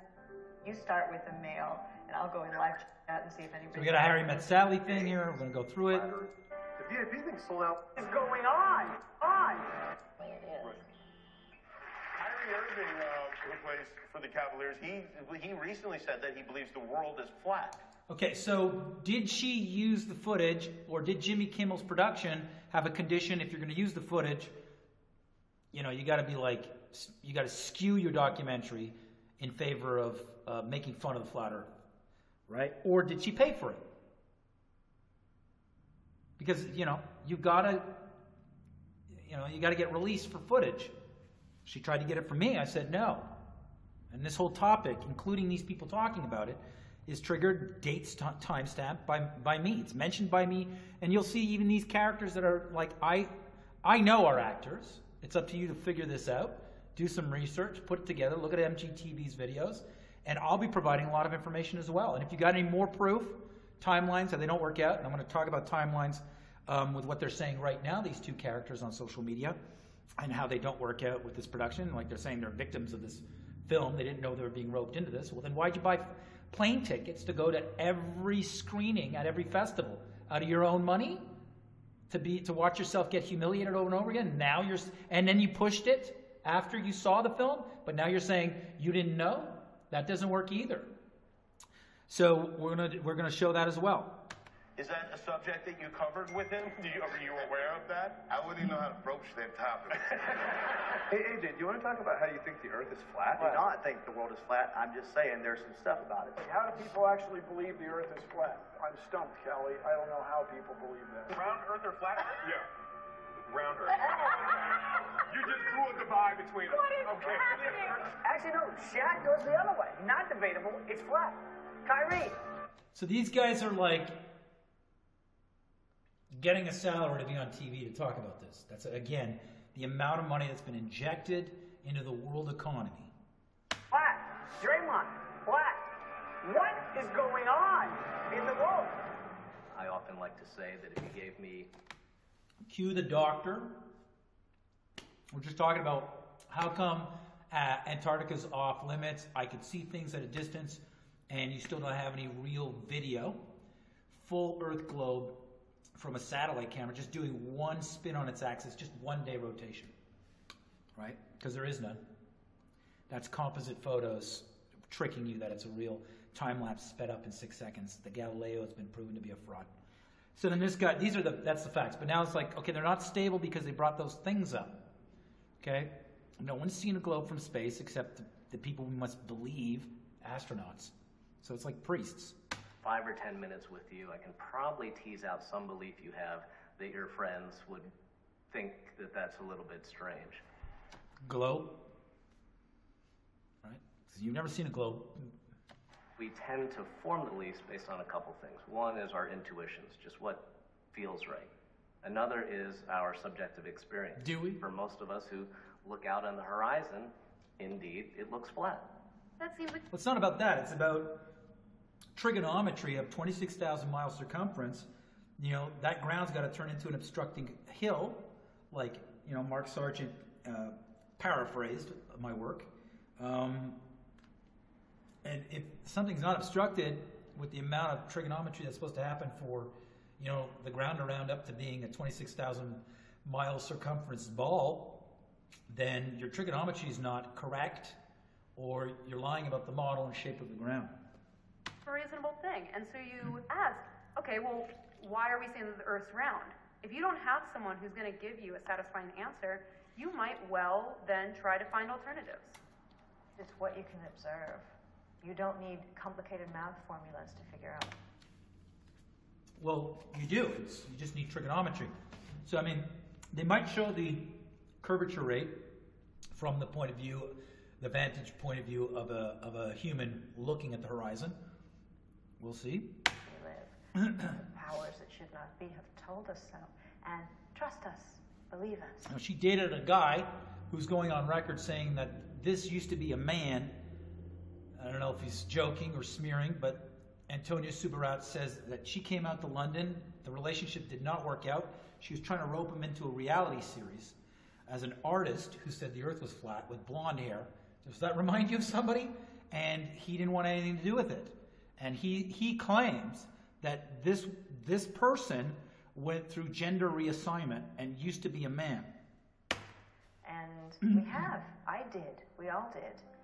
Something that you see a lot in science is imposter syndrome, which is a phenomenon where the more you know about a topic, the more you feel Pierce your like nose. You aren't actually an expert. You feel like you can't possibly be an authority on this.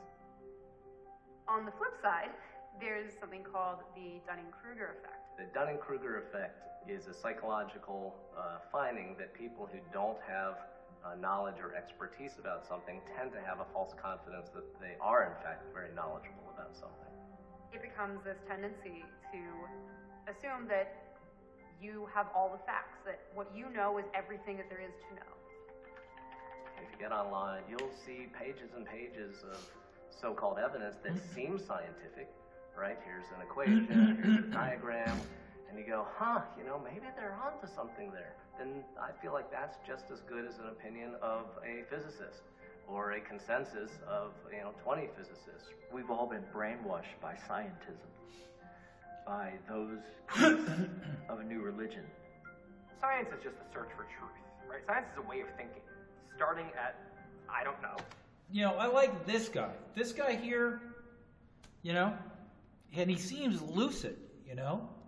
Chipping away at the I don't know through evidence with no motive on where it takes you. Now, you see the way I'm talking, you see the way he's talking.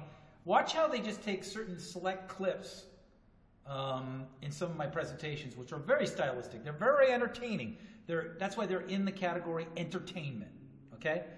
For legal reasons. Up with a new idea, and the first thing that's going to happen is 10 people are going to try to figure out. So this is an animation they got from somebody else. This is animation they custom made for the narrative they chose to take on of me, my concept, with these people. I warned the producer, I believe, are actors that have been inserted into YouTube to basically plagiarize my work so that they can create a film that will smear everything I propose in a monologue that triggered the world to look into the globe. So they got animation here. Why it's wrong. Okay, it's called institutional disconfirmation. So when you have conviction, it's really well earned. So to have a vendetta against that is a little odd. Science should have wiped us out literally in the first month. And it's the exact opposite. We're not just winning, we're crushing them because they don't know how to address it. Because they're not convinced they can knock it out, they don't want to get into the ring. We've got questions out there which they can't answer. How much time do you... Like photo or painting. And when they do answer, they get tricked into saying photo, but they don't have any reference. They haven't been up in space to see the globe. So if they see an image of it, they wouldn't know. They have no reference. That's been the biggest psychotic break every human being confronted with me has had. And they didn't want it on camera, clearly. To spend on every theory that is out there, right? And many times... And that's why you put out a monologue, and nobody can debunk it live or heckle it. So you can get like hundreds of millions of people going out and verifying these statements, which they have. So you can end up taking apart 500 years of repeated scientism.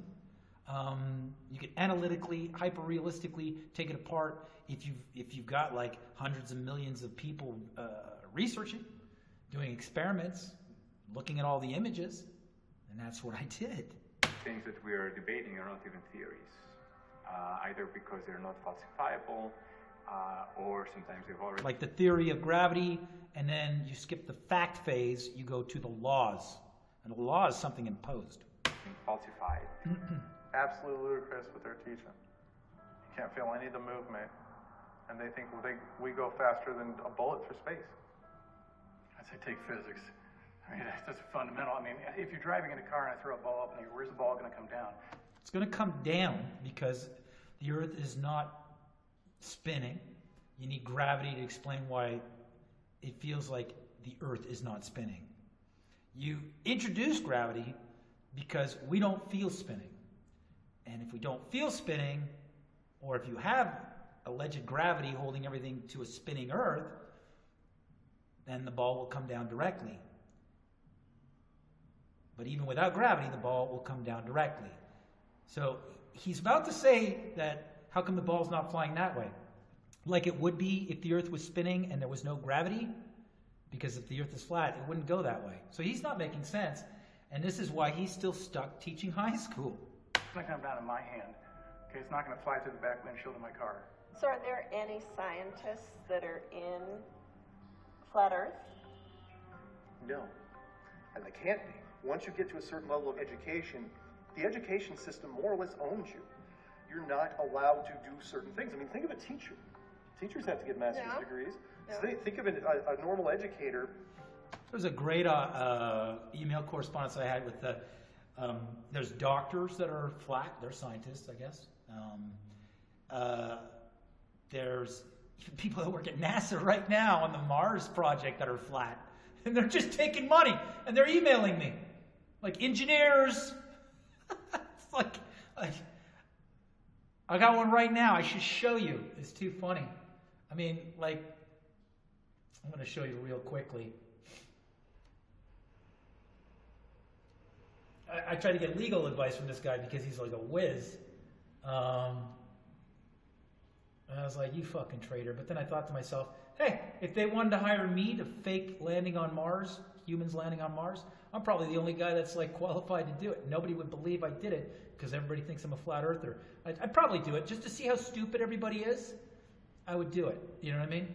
So let's see where that email is. Let me find it for you. Well, I'll find it while this plays. How's that? I'll continue this and we'll get back to it. So there was a professor at the University of Tasmania that one of the pupils challenged seeing sight targets at a distance that would defy the trigonometry to calculate a curving ground that would make a 26,000-mile circumference. He went on a field trip to a certain point, and he basically lost his marbles in front of his students. He lost face because the thing he said you wouldn't see, he saw. If they came out and said that, no matter where they were. Have you had any educators come out? No. That's not true. Are there any established professors, like from MIT, who are being swayed? That guy there is with the imposter who said he was Math Powerland on CBS. He's also the guy who's going to then claim they sent up something like a satellite, because he used to build satellites, he claims. But then he's going to claim in this film that they sent up a satellite to see if there was a 15-degree declination in the Earth. Like, we'll look at that. But it was all cartoons of his claim. And it's like, this man here, I've even engaged on Facebook, saying, why are you walking around with a gentleman's coat, playing, pretending that you're the man with all these little boys. There was just no response. This is another bad actor, very, very weird actor. And then I said, hey, I've got this huge space here. Why don't you guys use it? So I've made many offerings to these people to see if they're sincere. No, they just keep me on Facebook to make it look like they're friends with me. It adds credibility. So I don't know who's who. My Facebook is down now anyways. So I'll just keep watching these guys, because you're going to see that how they don't even give this guy's name. That guy's name. They won't even give his name. There are, and even if you're... And I imagine that he had to sign an interviewee release form, and I don't think he signed it Flat Earther or Infinite Plane Society. So, and if he didn't sign it, and he doesn't have any problem with being in this film, and he's the only one they don't write his name, Very suspicious. So...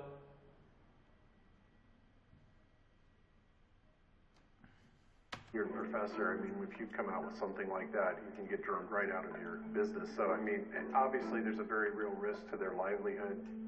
I work for Denver International Airport as a consultant. I work for several of the city governments. I'm a forensic consultant for the Denver Police Department. I do the town of Lyman. Okay, so I didn't hear this the first time because I was so furious with the other things. So this is the third time I watched this thing. So he's working with law enforcement. This guy was on internet making sure that any kind of smear or information being released by the anonymous group about Scientology would be countered with discrediting videos that malign Anonymous and promote Scientology. So is he a Scientologist that just wanted to defend his creed? Was he paid by Scientology? Or he's just a guy that's like, you know what? I'm gonna weigh in on this debate with the public and Anonymous attacking Scientology because I don't think it's fair. Like, who would care to defend a religion they're not a part of unless they're a paid cyber agent to troll, or paid troll for hire? Because he definitely trolled me, and he then pretended to be me and frauded my company. And this character here, who, if I'm not mistaken, just said his list of credits, he works with police. Professor, if you come out with something like that, you can get drummed right out of your business. So, obviously there's a very real risk to their livelihood.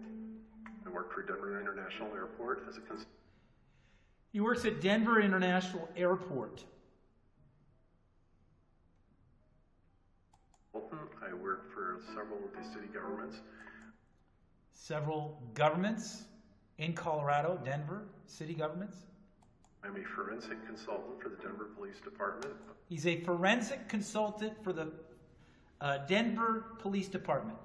The actor next to him, who you'll see is going by the name Flat Earther, Infinite Plane Society, has 10 years working in a morgue, and before that, I believe in Afghanistan, picking up human remains on battlefields.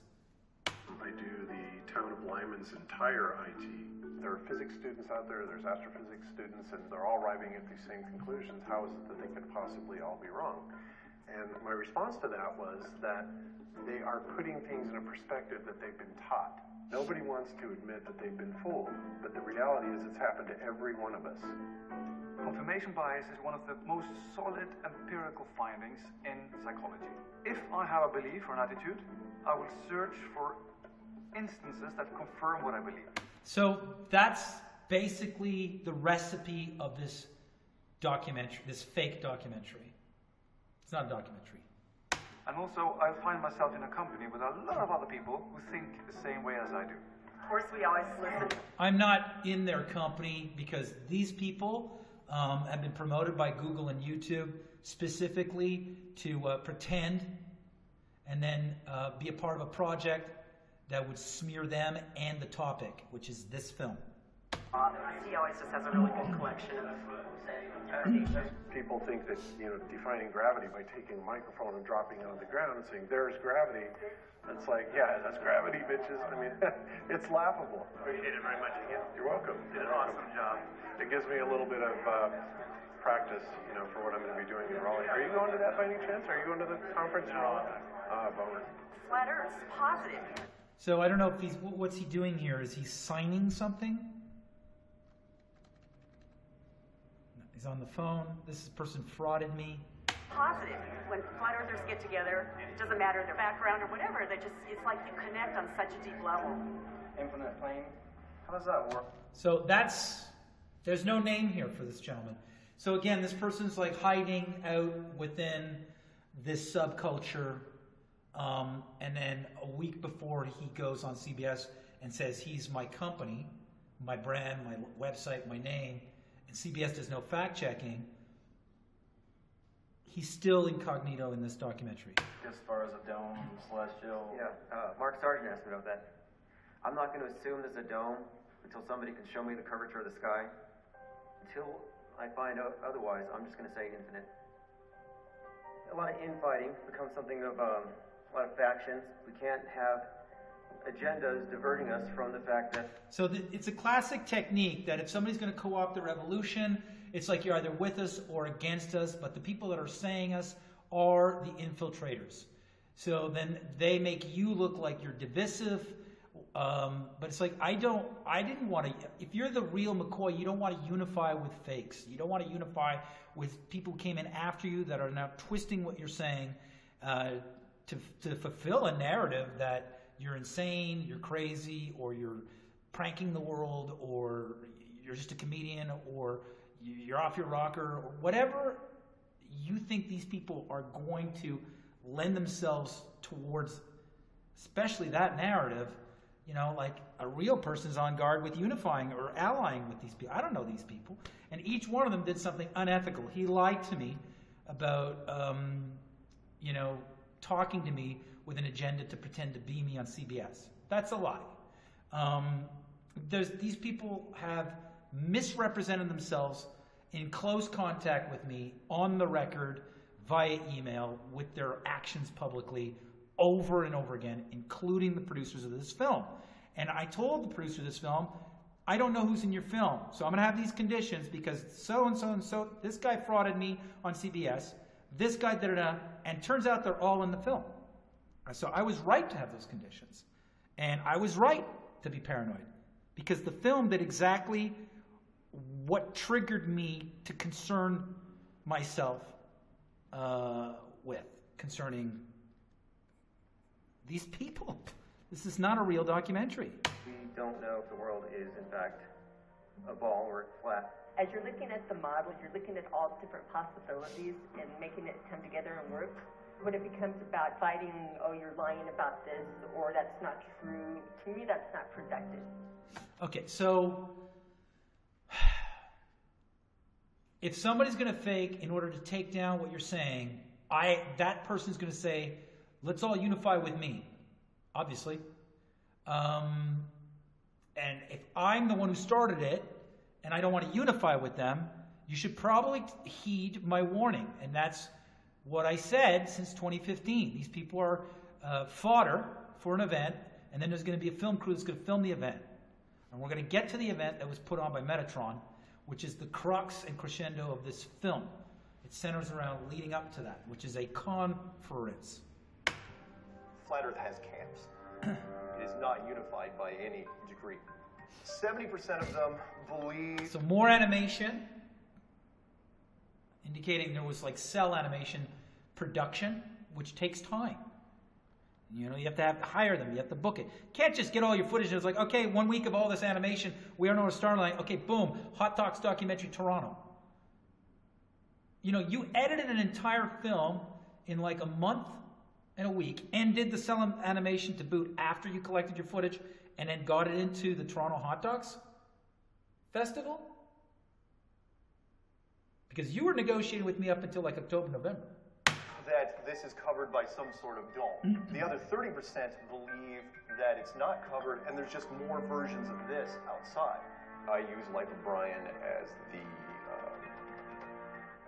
one of the metaphors for how Flat Earth fragmented when it first came out. When he was running away from him when he drops his shoe. This is footage.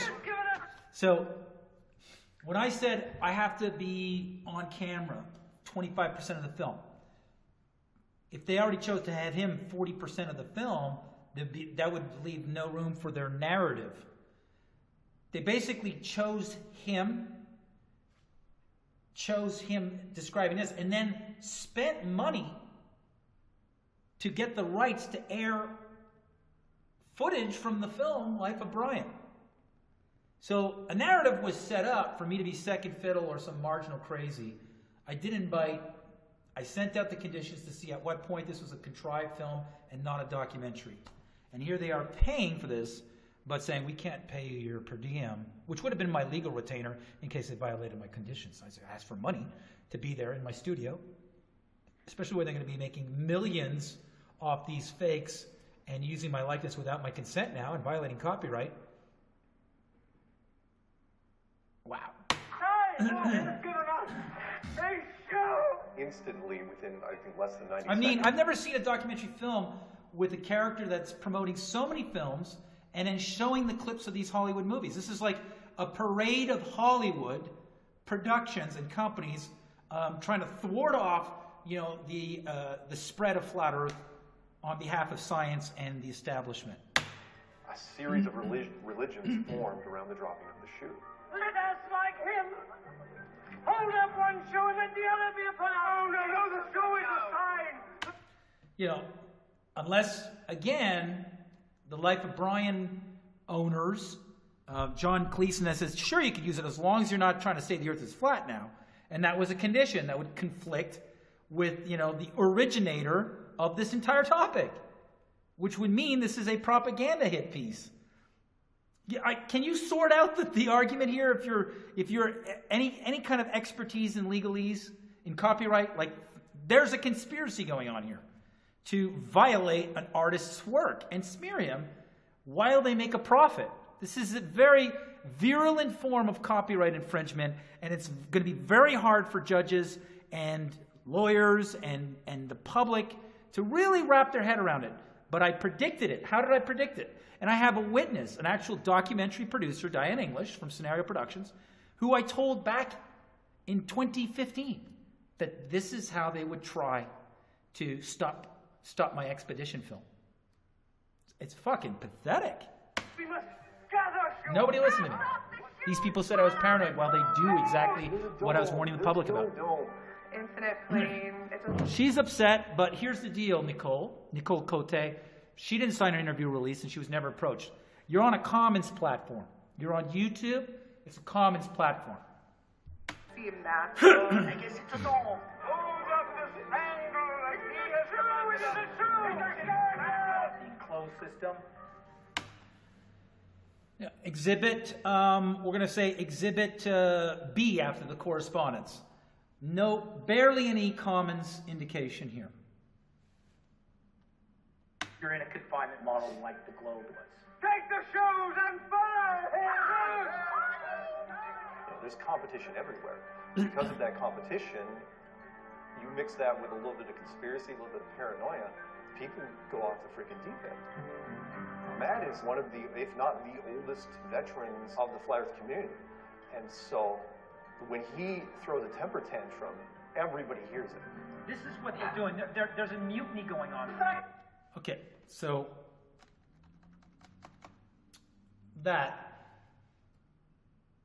the decor, the studio, the footage, the camera I purchased that shot me, and your paper trail of trying to get me to cede copyright through an interviewee release. Very clever, and be a part of a film with a bunch of people. I told you I need to find their addresses and their names so I can serve them. Okay?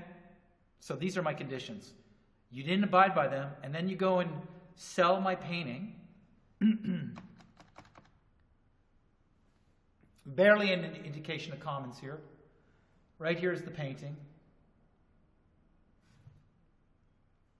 Carolyn Clark and her set decor, set design team didn't paint the painting. Carolyn Clark and her camera crew didn't film me in front of the painting. I didn't agree to that, and I certainly didn't agree with you reproducing it for $4.99 a pop on Amazon and Netflix, or charging ticket sales at the Hot Dogs Festival. So this is, okay, the main reason of copyright infringement. Definitely the whole crux of this fair use presentation. The fact that you're here is like raising a red flag. Who am I? My name is Math Powerland. So here's the admission. There's no comments. It's the same painting right here, as you can see.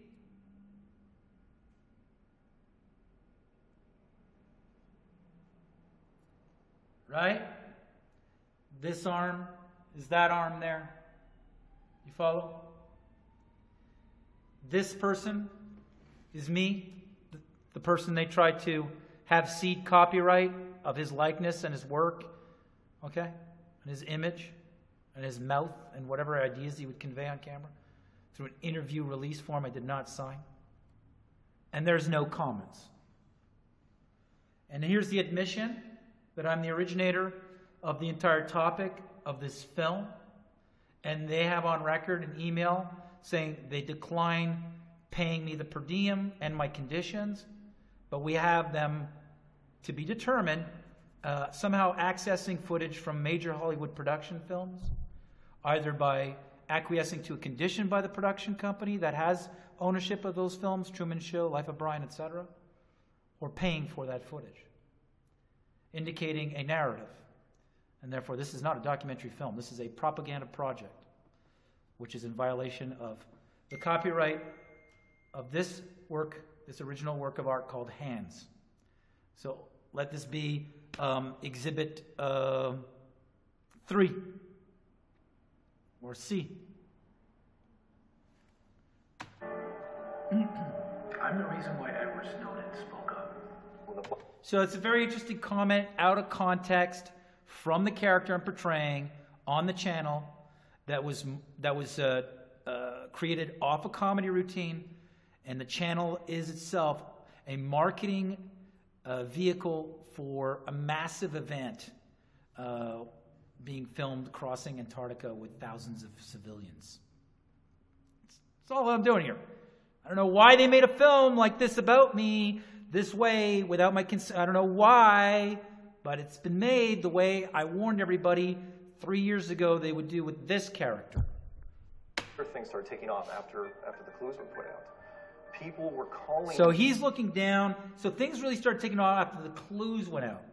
Not that things were taking off because of myself and another channel called My Perspective by Rory Cooper, which I don't know if it's still up, and another guy, Cesar, out of Germany, which cited the planes humming through the north. I believe that's probably the guy he's talking about. So as you can see right here, he's not too confident in owning that it started taking off, and then they got cell animation of his words. He's not very confident when he states that it started taking off after him. He doesn't really own it. Things started taking off after the clues were put out. So let's look at that again. You tell me if he really believes that. Things started taking off after the clues were put out. People were calling me, asking to interview him, because I was one of the only people that knew Matt's phone number. And he's doing the whole... The point of the matter is that he did what I said he would do, And when I said that, it was 2015, like January 2015, according to Diana English. She's going to be a witness. Because I phoned her right after I talked to him on the phone, and I filmed that recording in the documentary This Crazy Notion. I called Diana English immediately after. Not on camera in the film This Crazy Notion, but the footage of me calling Mark Sargent. That's in This Crazy Notion. In real time, in real life, when I filmed that, immediately after that, I called the documentary producer, Diane English, that I was working with, and told her, this guy sounds like somebody created a character out of Hollywood to pretend to be a YouTuber or a regular civilian so they could have reason to hijack this. Aloof artist thing. It's like, oh, no, I don't give interviews. What do you think for follow-up? So that's not true. I did give interviews. So here we got this actor who I don't know. I even drove from Tampa to Boulder, Colorado, and I have the email correspondence when I arrived in Boulder to meet him because he claimed to be in Boulder, and he didn't answer his phone, and he didn't email me back. I never met him, and I went out to meet him to see if he was real. Here he is saying, I don't do interviews, talking on my behalf. Well, how about you? Do you want to talk about Flair? Sure, why not? Here's my spiel. Matt lost it. He went atomic. He did a series of videos and called into another podcast and was streaming live, called everybody out. He's convinced that I work for the government. That you, sitting here now, apparently this is a government safe house. Now, government or a contrived production with the agenda to co-opt the narrative of an expedition film that's being triggered by a comedy routine. You decide. I mean, you could look at the acting there. Everybody out is convinced that I work for the government. That you, sitting here now, apparently this is a government safe house, and I am on the payroll. It doesn't seem like he's really convinced that he's passing that one on to the public. Matt wanted to be the king of flat Earth, but he wanted to do it on his terms. Started this. I'm the tension that caused the flat Earth. That's how the flat Earth started. Which is not what... So then you got my wife in the background, and, just taking extracts of, like, I do every emotion with this character on my channel in the category entertainment, right? And I denied you my participation in your work because, these kind of antics. I don't know you, Carolyn Clark.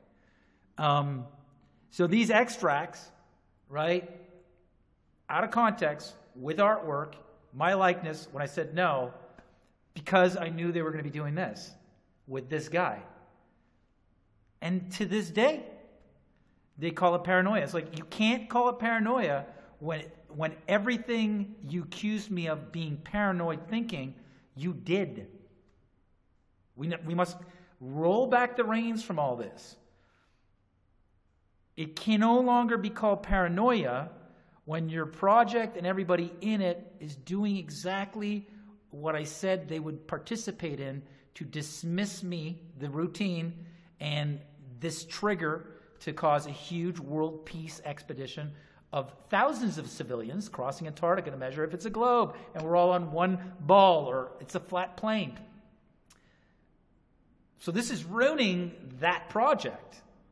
And they're lying right now that I'm paranoid. My paranoia was based off you being part of a project that would make me look crazy and then smear me out of context that would violate my copyright. And you're a plagiarist, and you all along were going to participate in a project like this. So now to still say that when everything I was concerned about has come to pass is now slander. It's not paranoia, you did it. It's defamation. That's a separate case. Happened. Here you just kept growing bigger and bigger and bigger, and his voice just became lost in the wind, to where all of a sudden we started, the conference was announced down in North Carolina, and he was invited. Okay, so these people invited me to a conference. with my talking points from a comedy routine. I wrote back, you'd have to cover accommodations and my flight out. They said they would not. Then I found out they were selling the tickets for $200 and were sold out. So he's lying again. And he said, no, I'm not going to do the comment. You know, why should I be in a room with you guys? You're nothing without me. That whole stuff. So this is defamation, character assassination, and slander. Now he could say, well, but you're in the project that you now are still stating I'm paranoid that you would be in, but you are in it, and you're doing exactly what I said you would to a producer in January 2015 called Diane English. So you're doing it. It's not paranoia. You did do it. And I'm on record. I'm on video saying that. I have people warning them that this is where you're going with this project and that they would try to get me to cede copyright with some sort of contract. I never did. This production went forward and then still used my images, and then they made a complete violation. It's no longer any indication of a public commons platform. They're going to try to change this at the last minute. Damage has been done. You violated copyright. Okay? And that was just annoying. So now it's getting more serious. Mark Sargent is what I always thought. He's been sent in kind of an intelligence fashion, working with Hollywood. Well, Mark Sargent's not Mark Sargent. It's Warner Brothers, you idiots. And I told you. Warner Brothers has a deal with the Pentagon and the CIA. Matt went on a complete tear. Did he? I don't know if it's working because, there's a lot of players that would be threatened by a comedian in which the monologue he presented, photo or painting with NASA imagery, the public has no clue whether it's a photo and turns out to be all CGI. I think the Pentagon, intelligence agencies, academia, Hollywood, scientists, I think everybody would be on alert that the model of reality is now a target. Right? And it is. It's been a congressional hearing where Congress has forced YouTube to put disclaimers on flat earth content on YouTube. So how outlandish would it be to say that, a Hollywood company is working with human intelligence at the Pentagon to make sure they control the flat earth narrative so it doesn't spill over into the coasts of Antarctica with millions of civilians trying to cross to prove and measure it. Or that he would have revenge. Whatever, dude, you're still not coming to the contest. He's just thrashing. He's trying to tear everybody down, and he can't. In the grand scheme of things, it's not a big deal, but it causes ripples with the ground troops. We're trying to look for stability to get to the point where it's accepted. We're trying to get the stability where it gets accepted that you're in an ice wall, Truman-style glass dome, but never any application of the scientific method, where for human beings to prove the Earth is a curving sphere, is just a north-south expedition across Antarctica. Or two teams doing the 59.9 southern and northern latitudes, leaving from the same longitude, and both teams, whatever the craft, waterborne or on land, is moving at the same speed, they would hit each longitude on a sphere at the same time, with a debit of storm and rerouting of about 3 days, 4 days. If it's always laid in the southern hemisphere, then it's a hemiplane. It's like if they're always 4 weeks later at hitting that longitude in the south, and the northern team's always like, when are they going to get here? And they're waiting for 2 weeks, 3 weeks, and it's always the same. Well, then it widens out like the flat Earth model, and that's why planes hub in the north. Well, then the mathematics of longitudes and latitudes don't add up to the Earth being a sphere. Just by doing that without a crossing of Antarctica. So there's two ways to skin this rat or cat, depending on which way you look at your glass that's controlled.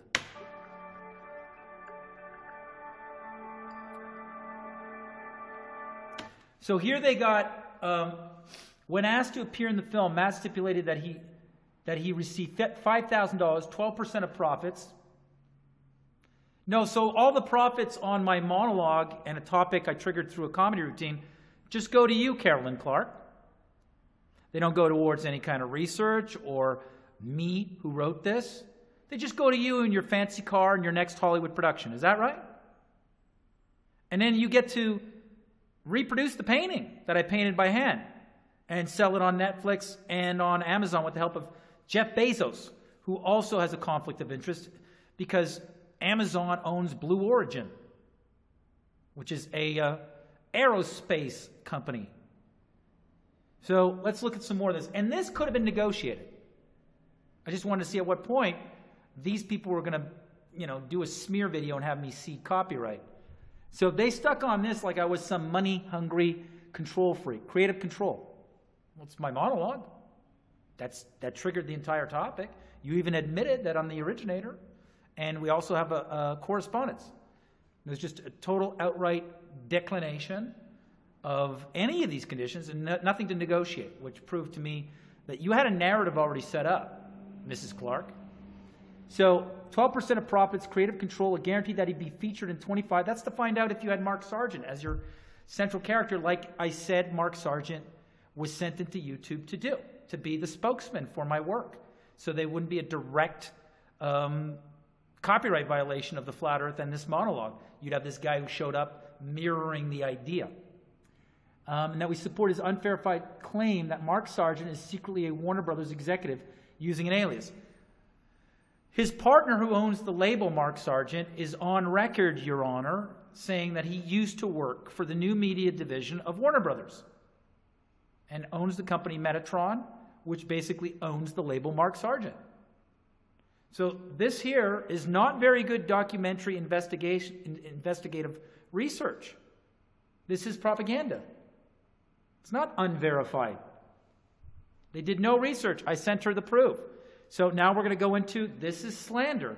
Plus, she's disclosing a private email, or contents of a thing and slanting it. Exactly why I sent out conditions like this, to find out who do you have as your character.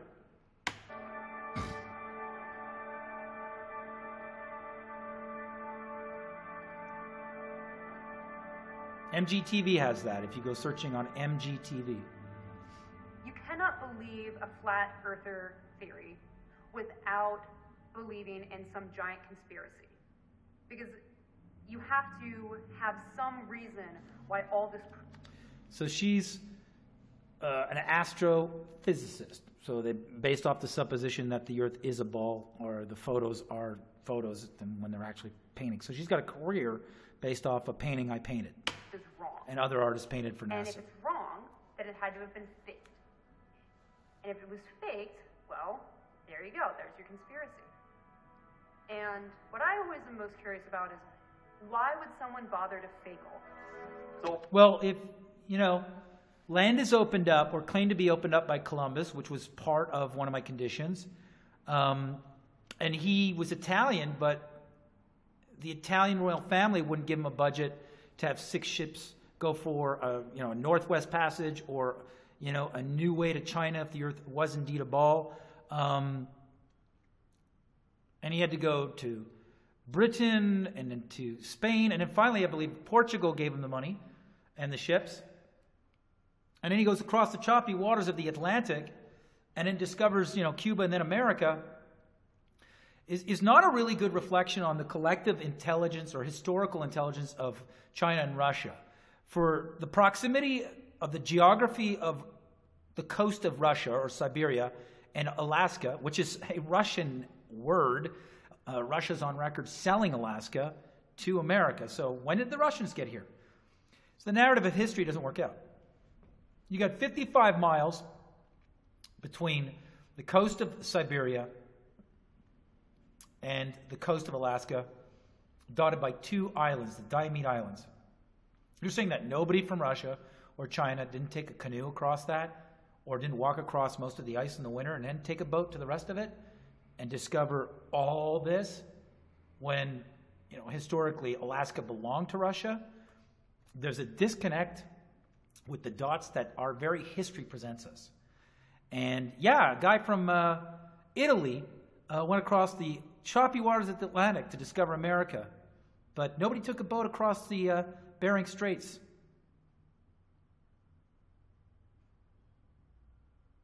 There was a topic point I wanted if I was going to be in this film. They didn't put that one up. When it comes to science, think of it this way. If you have 450 years of them showing you it's a globe, how much is that worth to them to keep it? It's worth So everything. that's a direct line from the routine. So that there is, he's taken a punchline from the comedy routine. Now, I have exhibit for that. Let that be exhibit 4 or D of copyright violation of a comedy routine. Who was behind the whole thing? I mean, that's the... I know. I wish I was in a conspiracy. That seems so exciting. I wish that I was getting paid off. I really do. When I was in space, I got paid extra. $5 a day. That's how rich I got. Well, I think of all of these conspiracies or belief systems as... Yeah, but it's you're talking towards now, Scott Kelly, and the fact that you probably got paid to be in this film, but I didn't, and this is all from a monologue. I wrote, I created, nobody ever paid me for, except just for laughs. But I did that by surprise on a reality taping, live taping of the Just for Laughs French division, Juste pour rire. So it's been copyrighted on that. You know, that's where it started. Spider's web. And from what I can see, the flat earth is the center of it all. If you can start getting a conspiracy theory into someone's head, it's amazing how suddenly everything seems this way. They, the powers that So now it's the, are doing whatever they can. you know, the delusional mind of a conspiracy theorist, right? So GMO foods, with the chemtrails. The transgender push in the media that they're trying to turn all the guys into girls and girls into guys. Even the fear that there will be hijackers taking a plane and putting it through a building. By the way, I don't believe there were planes through buildings. They seem to have to tell us and disclose to us what they're doing through media. So, you know, they put their channels, they don't put my channel. Very interesting here. So you don't know that my channel's the NASA channel. Did you know that? They wouldn't dare put that up because that was probably one of the conditions that everybody who gave them footage, Scott Kelly and everybody else, that you can't put his YouTube channel. Movies, TV shows. Who do you think are the real controllers? I don't think there's anybody who knows who's at the top of the control grid. Some people point the finger at the Jews. Some say it's the Masons. The Rothschilds and the Rockefellers. Jesuits. Satanists. The Vatican. Yeah, ultimately, the Vatican. There's bad people in all of those groups, and probably pretty normal people in all of those groups. Although I don't know if there's good Satanists. Anybody who you can see or you know their name, they're merely a front. You're never going to know who the real controllers actually are. Oftentimes, it actually starts with conventional wisdom isn't to be trusted, governments aren't to be trusted, scientists aren't to be trusted. And when you start with that premise, then you can get into all sorts of corners. And I think what's really scary is what they're actually doing isn't just hiding the flat earth. It's the fact that they're still doing human sacrifice and blood rituals. What source do you trust? Myself.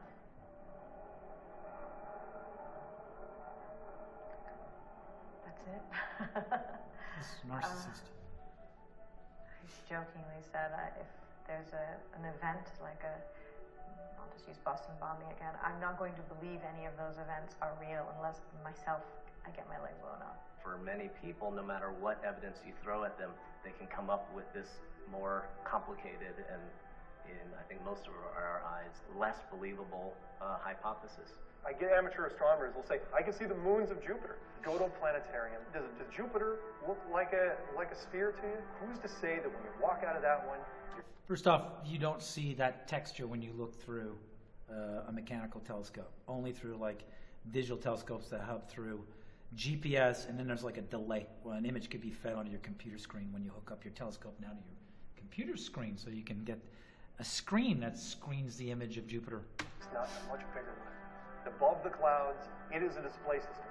There's this huge mound of evidence that most of us come to accept that really requires that you go... That's the evidence, when you look at it pound for pound, at the end of the day, that's what the comedy routine's about, is 90% of your evidence is visual proof.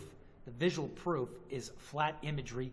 The imagery is CGI, artist rendering, composite, and it's not a one snap photograph seared on film by light exposure by either video, film, or camera.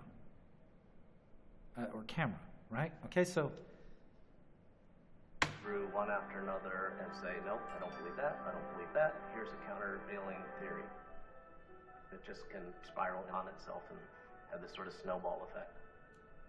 The funny thing is that I'm a conspiracy realist, but there's conspiracies about me. I look at episode 54 of Patricia Steer. These people I hired by section heads and supervisors in supervisor roles at NASA, the NSA, the FBI, CIA. These aren't regular people. It started off with me being called a shill, as if I'm doing this for money. And then I was called a flat earth honeypot, to bring men into flat earth and then steer them the wrong way because my last name is Steer. So what Patricia does is she's... No, the man that I'm interviewing dated her and said that she was trying to rope him into a reality series as a flat earth artist. His name is Antonio Subarats. And he also later on revealed that he felt very embarrassed because he's 99% sure that used to be a man, and she went through gender reassignment, or he went through gender reassignment. Pretty hell, all these guys. But that's a part of the lure of narcissistic, psychopathic women. I never thought that the name Patricia, which is my first name, would be spun into the fact that the last three letters are CIA in the word Patricia, which means I'm in the CIA. I didn't see that one. Because the government would be that dumb. But okay, if people want to believe it. Other things that have been said. I mean, I feel really bad for her if she's real. The problem is that she's a very good one if she's a sociopath. And there's a lot of indications that she is. And sociopaths, like, they're difficult to detect because they pretend to be like you and I. So there's going to be some another exhibit with her character where I kind of expose that she's a liar. You're going to see that after this film. I'm a reptilian, and people see my eyes shape shift while I'm on YouTube. That I drink blood. The most recent one is that I'm transgender. Okay, so she's talking. This is the guy who dated you. I even threw up a question one day. What's up with Patricia Steer? You know, because I don't know, but I don't know. Now, the thing about all of these things is I can't prove any of it wrong. But she's not a transgender. I've shown people my birth certificate, my driver's license, photos of myself as a child, and they'll say, well, if you're CIA, all of that stuff can be constructed. People will still say you don't have a real family, that you don't have a brother and sister. There's nothing that I can do. So, anybody can believe whatever they want to believe about me. So then she's stuck in what she's claiming, you know, with herself. No, they're lying. Or are they so conspiratorial? You typed flat earth into YouTube at the beginning of 2015, you came up with 50,000 hits, roughly, right? No, that's not true. Search results. You type it in this morning, I think it was at 19.3 or 19.4. I hadn't checked it since I got here. 19.4 million. It feels like it's part of something bigger.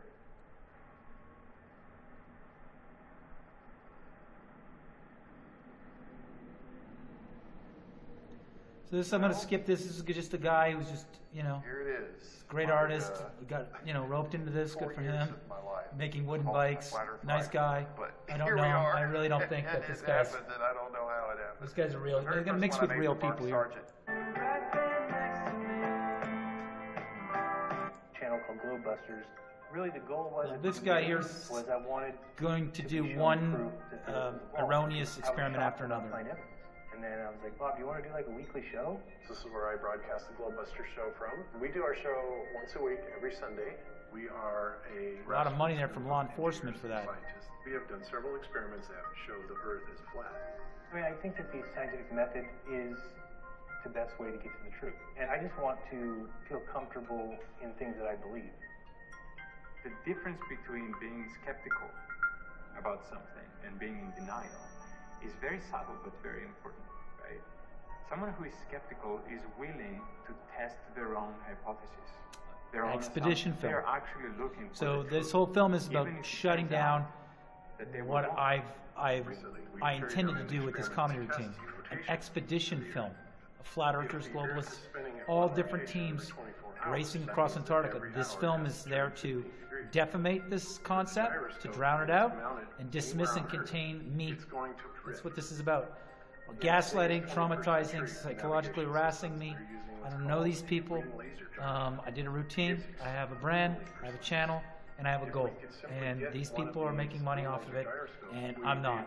And then they try to say I'm into money with a legal retainer budget in case it would I'd be smeared. And then you do some kind of process of collecting evidence, of thinking, or whatever you want, and you end up at a conclusion, point B, that you believe is true.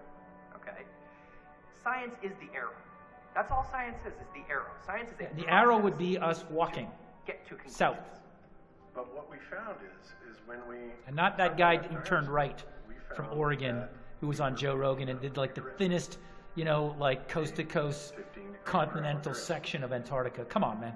Now, obviously we were taken aback by that. Wow, that's kind of a problem, right? But there's a whole other way to think, which is that you start... So he's having this kind of giggle like there's a problem in the... You have to understand sociopathy. You can't understand it. They mix amongst empathetic individuals who have morals about caring for the other human being and getting to the truth. They mix in, they're opportunists, they do it for profit.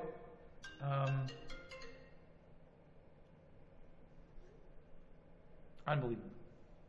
You start at the conclusion, and you say, I have to find evidence that shows that this is true. You're not looking for data to try to prove you wrong or refine your position, right? You're trying to look for all the data that proves you right. You'll cherry pick until you find I evidence. mean, I agree with all these people here, like both sides. That's why it's like, let's settle this with a north-south navigation, involve the 47 nations, and do a world peace project. And if not, we could do an event at the 59.9 latitudes and see if warships show up, just because we're triggering a measurement of the globe by longitude. I mean, okay, we're going to go back here because then this is this Bob Nodell character who doesn't respond on Facebook and tried to do a hit piece that was part of a gay porn project when I was an MTV actor for a comedy where I played a gay quarterback who was in the closet. And they took down my debate with the person who alleges I was a gay porn actor because I put him in his place and won. And they tried to say it made me look bad. So this guy's got a lot of suspicious behavior. He's saying that they put up something high altitude, but all they have to show for it is a cartoon. Was to encase the fiber optic gyro in what's called a zero Gauss chamber to see if we could actually shield the energies being generated by the heaven. And we were unsuccessful with that, unfortunately. Okay, so I got a cartoon in your mouth. You're just as good as NASA. And now he's saying he's unsuccessful with that, indicating it might be a globe. But all I got is a cartoon backing that up. That unsuccessful experiment to defy curvature, which is my routine. And this guy's promoting this. Well, he's stating this, but there's no proof. It's just a cartoon.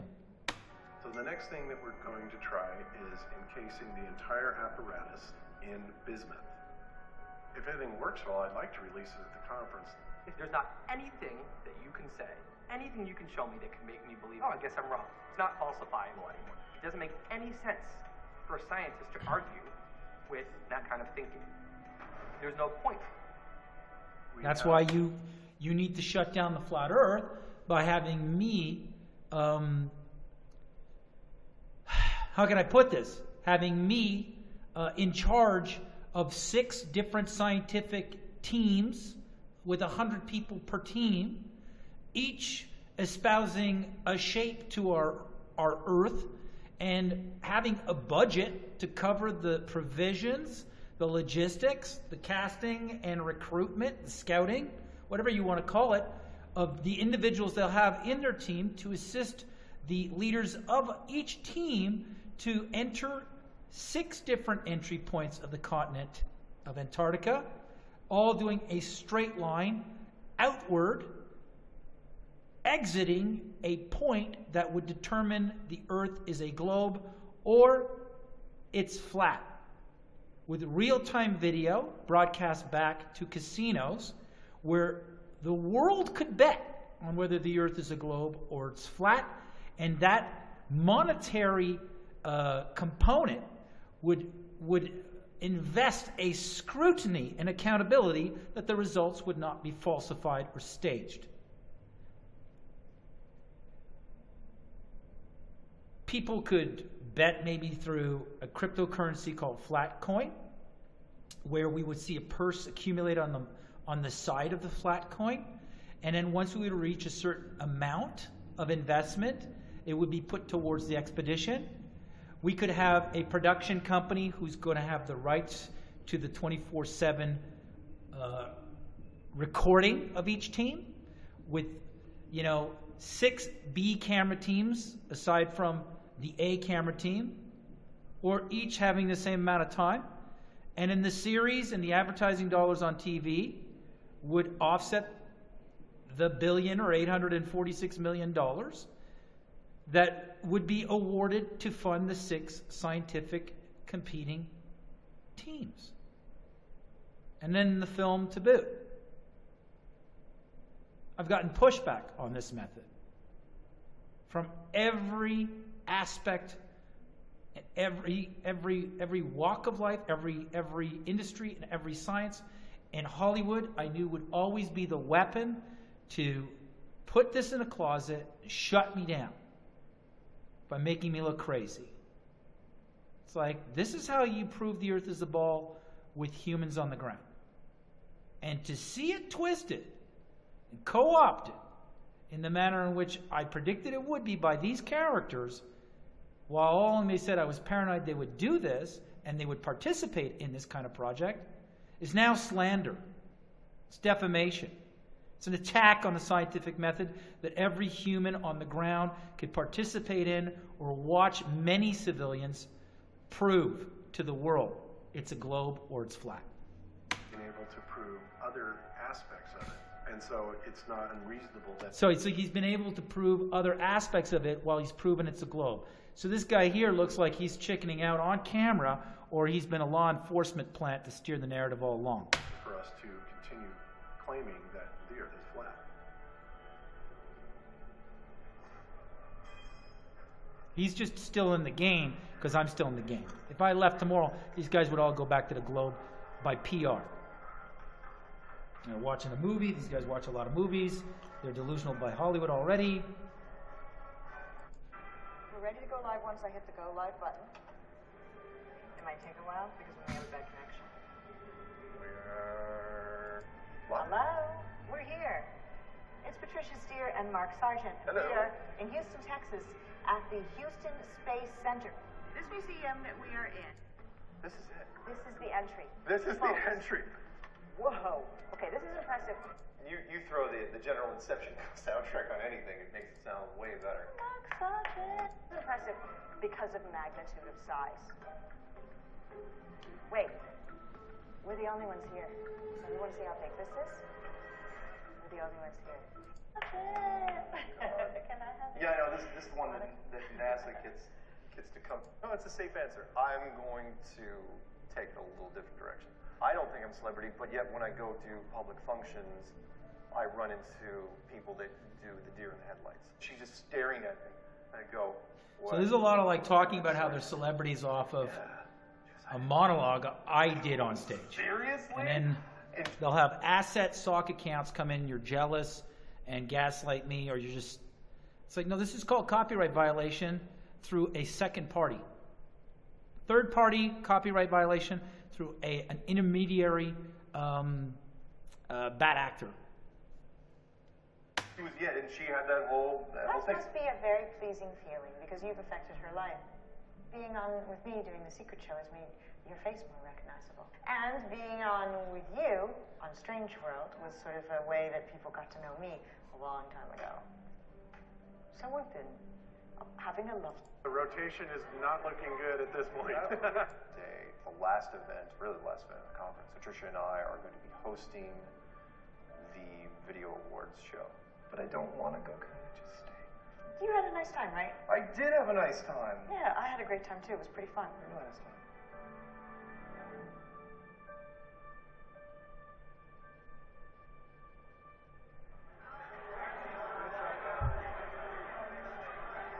At a conference in Raleigh, we want to have proof there's no curvature.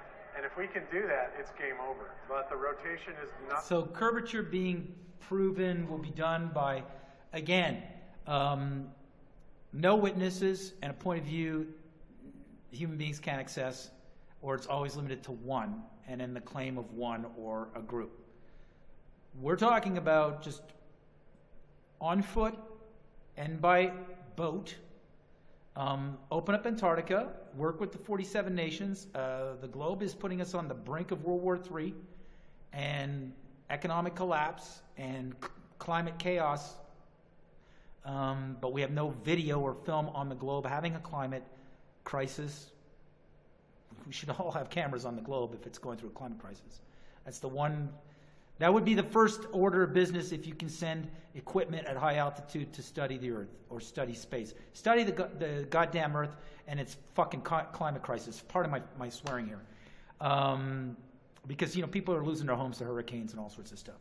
So if you can't provide that, NASA, then you're phony. And if you can't allow an expedition where it's going to involve, 6 competing scientific models, the scientific method, by a north-south, just by foot double traverse of Antarctica, then something's going on. You're reacting like it's not a globe.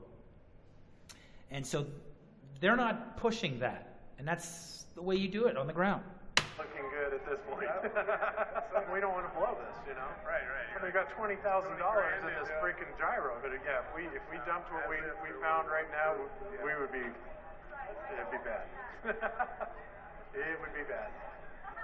It'd be bad for the flat Earth if you dumped this fake experiment that you corroborate with cell animation by Carolyn Clark and her production team of you setting something up with a gyroscope. Now, she did cell animation of your claim that you sent something up, the producer of this film. So let that be Exhibit E, that there's collusion between this character and the production company.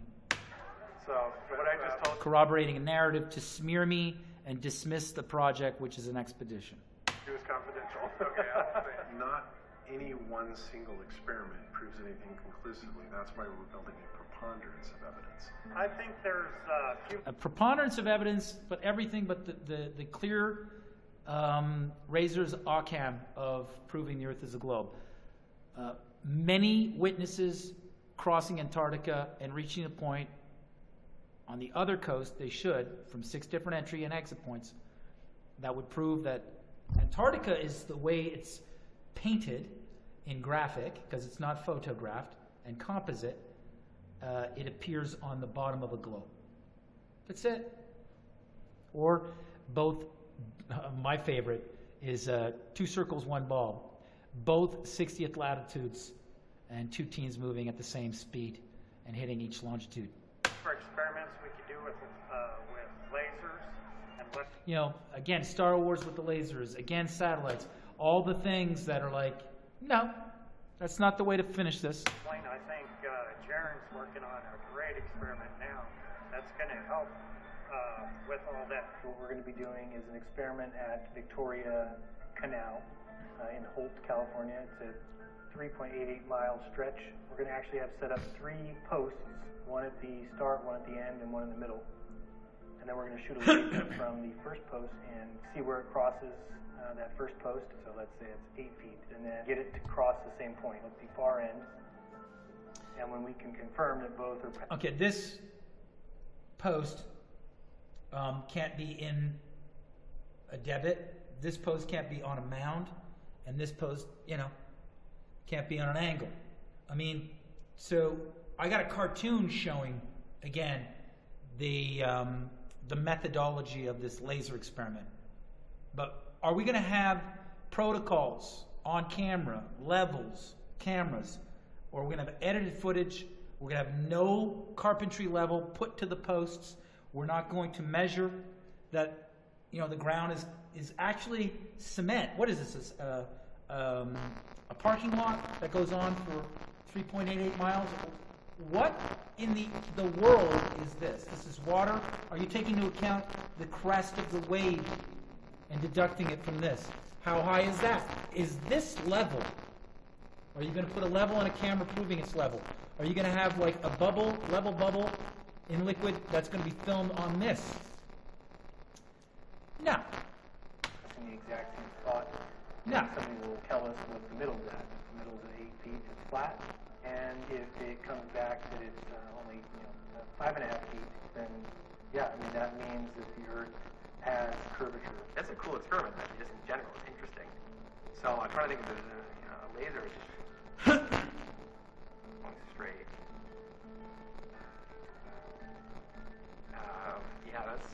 You're in trouble here. So like a laser, like for your catech, would be 5 or even less milliwatts. So this is 3,000 milliwatts. The beam will grow as it gets further. They're like starting to ban lasers now, because it could go into like a cockpit of a commercial plane and blind the pilot and crash it. How hard experiments are. There's so many things that go wrong. I think I didn't give enough credit to people who do experiments. Usually they have a way to say, well, I don't have that evidence. But it's rare to get something which is performed by man and it's just so obvious. There's just no other way to look at it. So I'm curious to see what happens. So it's really going to be interesting to show you how they handle it. Are they taking into account if it's a canal of water? Is it like a cement canal? I mean, is it deeper where they're putting one post? I mean, there's a lot of things protocols you need to have on camera proving that these poles are in fact, on the ground and at height, right, in correspondence with the other. As flat earthers feel that we have several smoking guns. Several. You're only smoking gun if there's no video of the Earth in one rotation.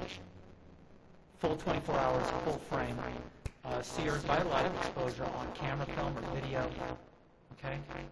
And all your globes are paintings, and people think the image of the globe I painted is a photo, okay? And there's a paranoid security buffer at the 60th latitude where they don't allow just anybody just to cross and measure.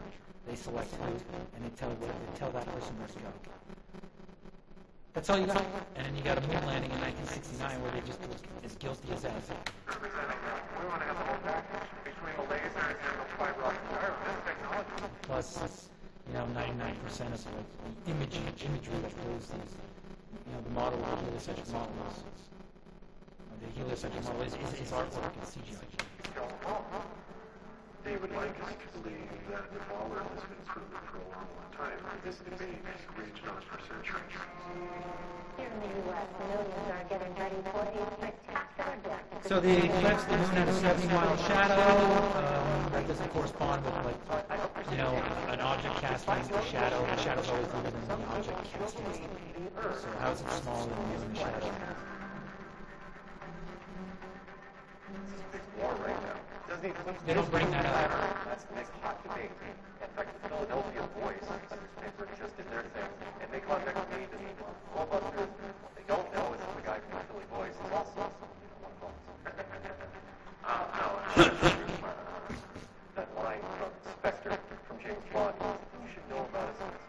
We're flashers, flatter testers. Except photo or paint. This was done by a completely different flat Earth chapter, and the fact that I'm saying flat Earth is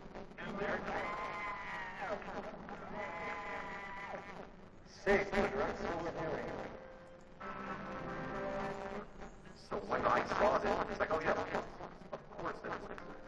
The shadow doesn't correspond with the diameter that it would correspond to an object they claim the moon is, the size of the moon is, and its distance from the Earth and the Sun. That should be making a huge shadow.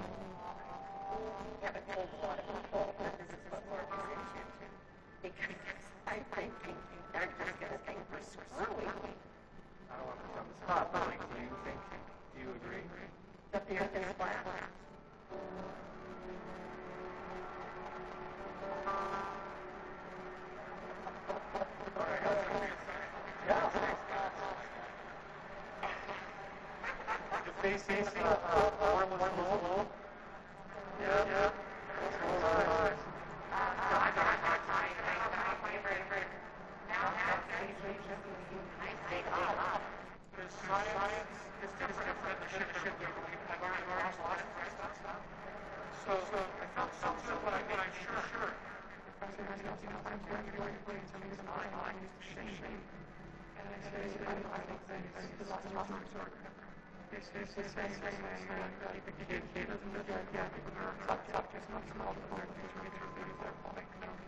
He's right about that.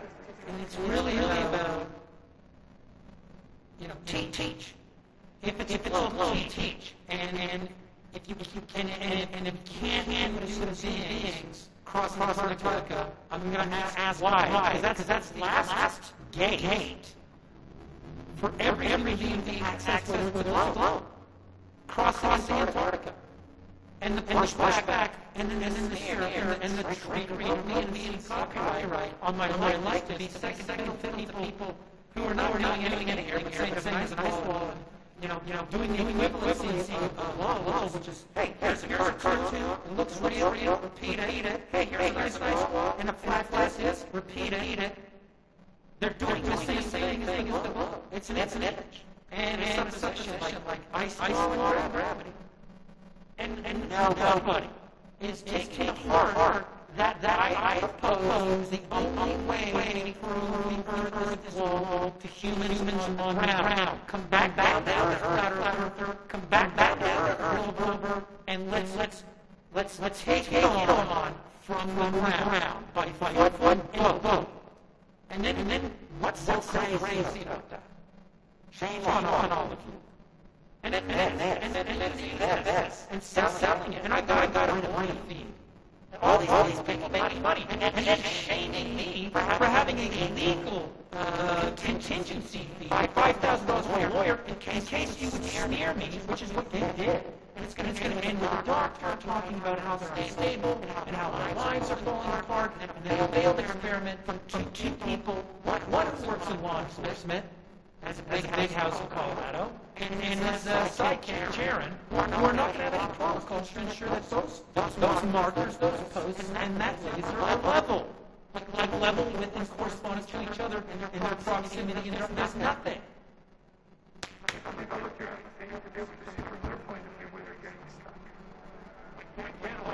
Getting stuck by the fact that you arrested your Landahoy for going unannounced without a permit on the anniversary of his countryman Dunn's trek to the alleged South Pole in 2011, and how you got to take a cruise and only go and look at the penguins here, and you're told where to go in Antarctica, and there's 47 nations that got missiles pointed at each other where their populated centers live, but they're getting along, keeping everybody out in Antarctica.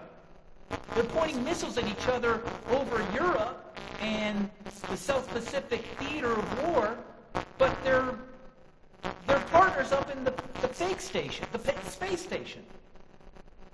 Russia and America are slapping sanctions on each other and carving up whose side you're on with the world of, concerning Syria, Israel, and Venezuela. But American astronauts, are getting lifts up in Soyuz rockets, the highest order of collusion and military intelligence is NASA and RASA. The narrative doesn't make sense. The wool is pulled over part of the world's eyes while the rest of us are waking up fast. And this, everybody's seeing through it. Everybody. What you've done to a comedian's routine, who's a political scientist and a hyperrealist who brought those two fields of thought together in a comedy performance, labeled in entertainment, copyrighted it, did it on stage in a comedy festival, reproduced it in English, went the world over, was supported by visuals and experiments done and thought-provoking insights and visuals by Rory Cooper on my perspective, and then repackaged by Cesar and other flat earthers like Flat Earth News Network, way before any of these characters in this film, who all showed up at the same time. And I said they're all going to triangulate in an event that's produced by a company that probably owns this guy, Mark Sargent, and then the Hollywood film of the event, and then smear it and shut it down, and then defame me and slander me as paranoid when they did everything I said they would do. Is slander, is character assassination. My question is, why? Because the end of my whole routine and my channel is an expedition film to prove it to everybody and have it accessible by regular folks.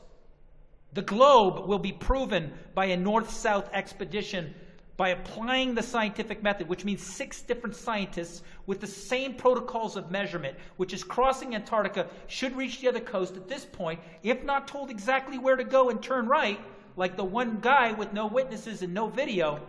We should prove the Earth is a globe or defy it.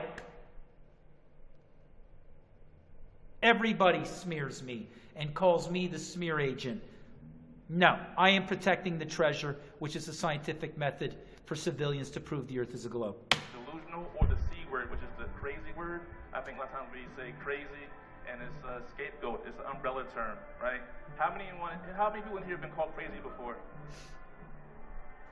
I've shared it with my mother, my daughter, 2 guys who I was dating who didn't want to date me anymore after I told them about my... Now it's about their relationships falling apart. You know, I have 4 children. My sons are grown. Them and their mother, who's my ex-wife, kind of think Dad's a little gone off his rocker. I just finalized the divorce. Metaphor of argument is war. For everyone, and it is so touching. But give me a hug. It's just give me a hug. You're laughing. I decided just to give it to you. No, you don't have. Of a scientist that could have been, someone that fell through the cracks, and we as ambassadors of science are called upon to do more, right? Yeah, let's do an expedition, science. You have your own team. Professionalism. You know, like, this is affecting a budget of $186 million for 100 people and snowcats and equipment to peacefully cross the ice of Antarctica to prove the Earth is not flat, or prove it's a globe, or prove it's flat, one or the other. Hollow, concave. We'll give you a budget, each one, just for the kick and the entertainment, to unify the world instead of, like, pitting it against each other with this Pentagon military-industrial war machine that's hell-bent on grabbing resources and mineral extraction from other nations under the, the pretext of the empire's will and wanting of this nation to hand it over. This is a much better event than invading Venezuela. And Venezuela is almost like the precursor to an extermination scenario, because we're waking up and questioning the globe, which has also been part of, like, if it spreads, the reaction will be world war. Scatter warships across the oceans, scrutinizing ships that might be going south. As ridiculous as it sounds, the theater is being set up for that.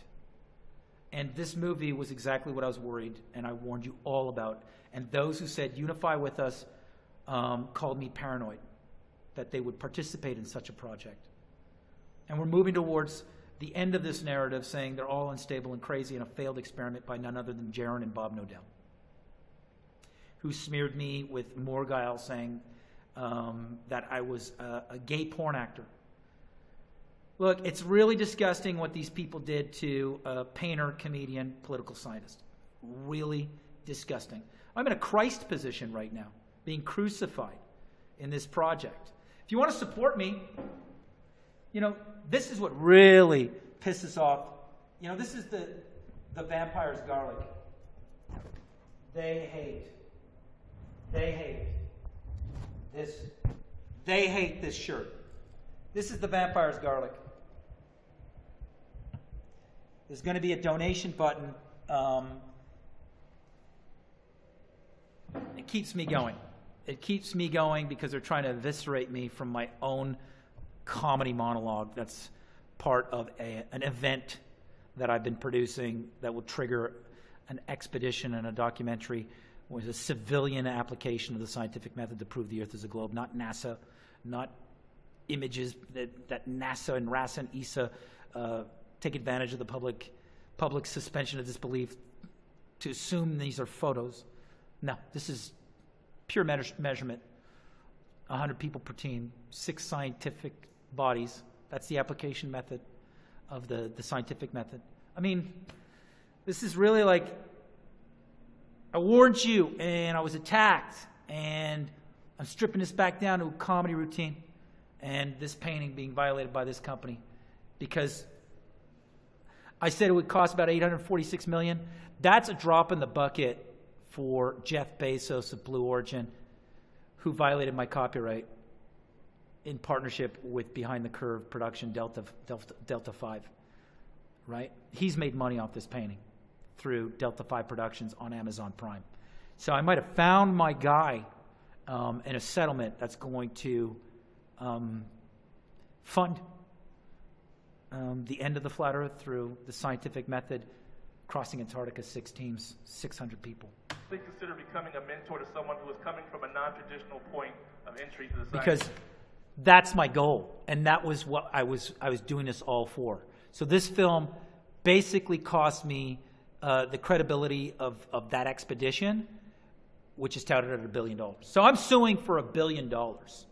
Amazon, Netflix, and Delta 5 Productions. If you're not willing to engage with them, you can't expect them to change. You just hope that they will meet you even halfway, but often when you push them to We're going to go get it. We're going to go get it. It takes a lot of effort. We're going to go get the money these people are making off fucking me and trying to ruin this film, this event, this world peace project. And why? I'm there to prove your globe. Why? Unbelievable. Unbelievable. So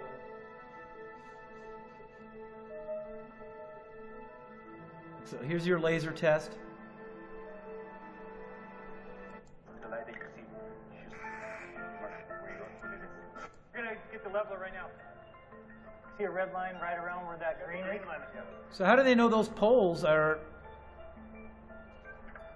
This way a little bit. To your right. Oh, wow. Press it once to turn on, then double press it. Okay, hold on. Keep right there. This is the lighting. I mean, they're assuming the ground is level for their posts to be level. I think it'll be under a foot for sure. There's so many assumptions in this experiment, it's already a failure. Both ones hitting at the same height, then we'll move the panel in between. The middle people will. And then wherever it crosses the panel, that's it. That's when we're done. I mean, they got to put it 8 feet above the water. We're ready. I got a big beam, so you're going to see it. There was absolutely no video record by boat measuring each pole is 8 feet from the surface of the water in daylight before we go into laser at night. That wasn't filmed. That wasn't done. And it's not being portrayed. So this is heading towards creating a narrative that these people are stupid and they don't know how to do experiments, or their experiments prove the Earth is a globe by the fact that it's a failed experiment with no accountability for protocols to ensure that it was done through the scientific method. So this person I warned of over and over again, and I also warned this person how to apply these protocols to ensure the scientific method would be applied to his experiment. He did none of it. Yeah, I can see it, but it's kind of high. He's got it on an angle there. You didn't film it level to see that your laser is going to be level. Go up a little bit. Okay, now they're trying to fit a narrative to hit the posts. I mean, I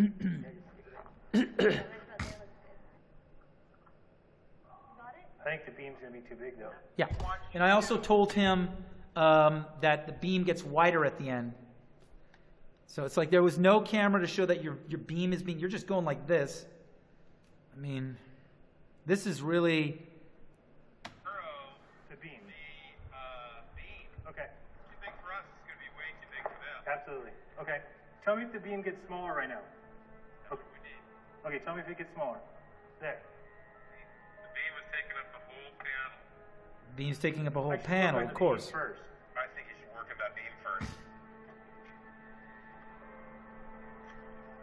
the specs on that laser that it should get to that small of a dot at that distance? So basically, I with mean, the focuser, I don't want to bore you, at least but less than 4 feet.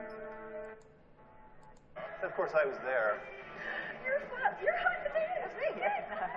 This is Hollywood for her. so basically, a cartoon of a satellite allegedly proving a 15-degree, tilt or angle, and then no accountability of regimented protocols to assure the scientific method wasn't going to be cheated or skewed with the level of the water, the posts at daytime on camera. I mean, Well, either way, it's me. Are we twinkling? Here we go. and then this conference. 1,150 miles yesterday. So. I traveled from Ireland then to Iceland. Oh. So this event is the event that I said they would create around Mark Sargent, that a Hollywood film would come and then film. So this is it. This is it.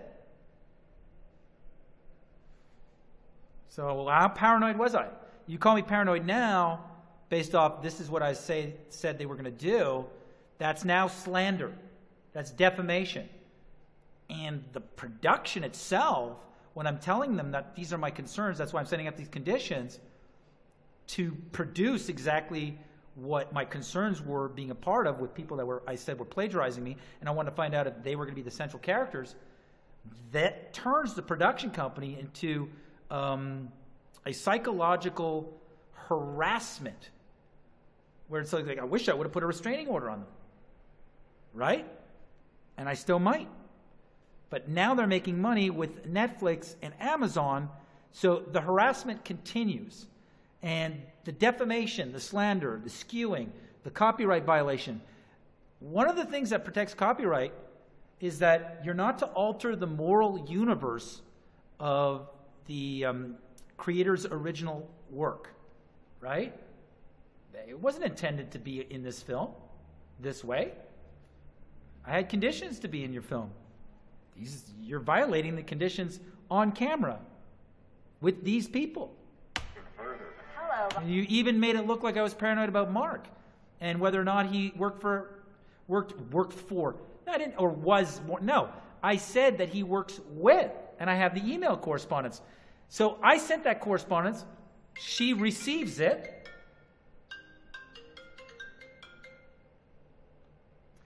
And then she lies on camera, saying I'm claiming he's the Warner Brothers executive. Why is she doing that? That's a lie. That's defamatory. So that's going to be Exhibit E, defamation and lies by the production company. How are you? Hug or handshake or how about both? This room is big. What if I trip when I walk up there? Like something like that. I know. They got a banner. They have money. The guy who put the money behind this, selling tickets, rented this room, part of an economy, right? I think they even got Google on billboards. Like they're broadcasting Google like Google was a sponsor of this entire operation. And that's why Google was basically recommending these people's videos over the video that started it, and they're plagiarists, with the intent to smear, contain, and then break any kind of momentum for this expedition film that I've been working, which is the whole reason why I did the monologue. And this is interrupting it. And I'm being gaslit, and they're psychologically harassing me, and they're putting strain on my relationships, my finances, my brand.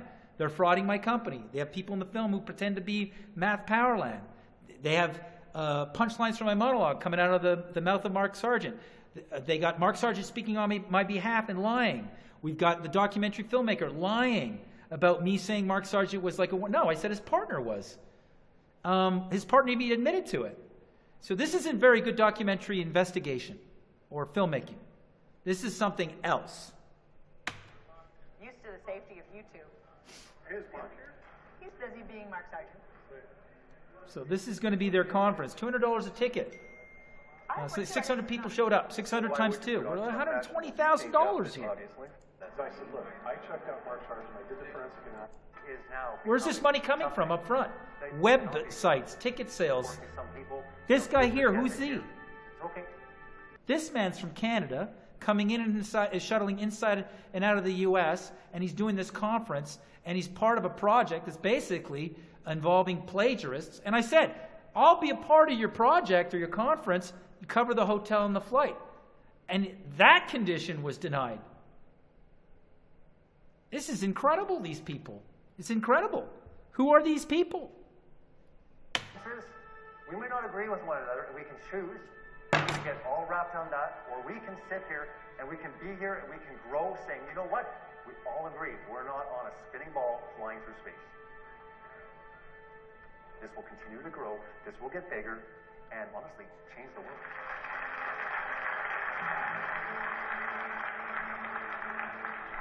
This one right here was number 2. To bring out Jared Campanella. So this is the conference, still some footage. When this all started, I was looking for the truth. You guys know that. And deep right here, this is a Reader's Digest version of the Flat Earth theory and some of the more interesting topics. I hear a lot of things about Mark Sargent, but one thing I can say is that Mark Sargent is one of the hardest workers in Flat Earth. So, you know, I built a studio here. I said I'd be willing to participate in this conference if it's legit. Just, you know, like since you're using my monologue, you're using my talking points. I'd be curious, but cover the flight and the accommodations. These people made $120,000 off these people who think that these people came up with this. And they're not pushing any scientific method. Matter of fact, they're blowing it on camera, and they're not scrutinizing or ensuring protocols around their experiments that ensure that the experiment is legit. And it's just fodder for this documentary crew to do exactly what I said this documentary crew would do. Make a hit piece on me. It's incredible. I mean, and you guys are paying for this now on Netflix, and Netflix is making money off this. Doing everything I said they would do with this character, Mark Sargent, according to my witness, Diane English.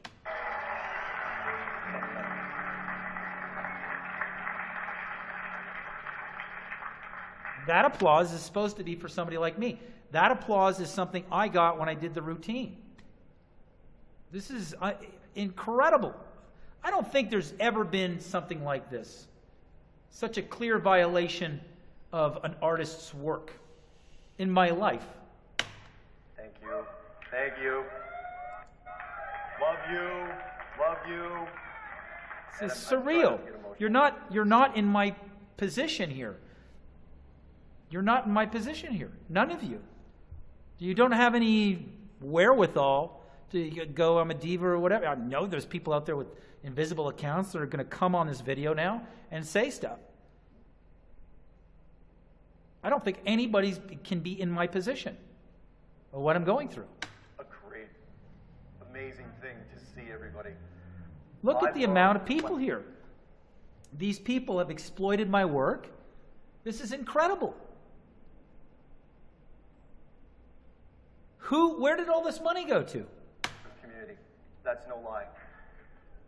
I love you, excited and most sincere. I have a feeling that any kind of grassroots movement that has to do with that challenges the status quo or the establishment, there's a group that's sent in, co-ops it, and then does this and gaslights the individual that started the revolution to suicide or to oblivion or to financial ruin, or tries to set up a scenario to take them out legally, illegally. While they do this, steal, co-opt the revolution. It's a duplication of my work, which brings you nowhere and doesn't apply the scientific method. It's ruining my work, my original work, which is do the monologue, have the channel carry it to the point where it gets to a fever pitch, people demand a crossing in Antarctica, and we do the film.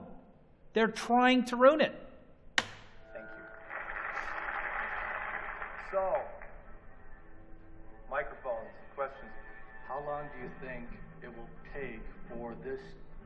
taught alongside the globe Earth? I think we're almost at the critical mass point, and the media here proves that. Within the CIA, who actually implanted you within the community? Just kidding.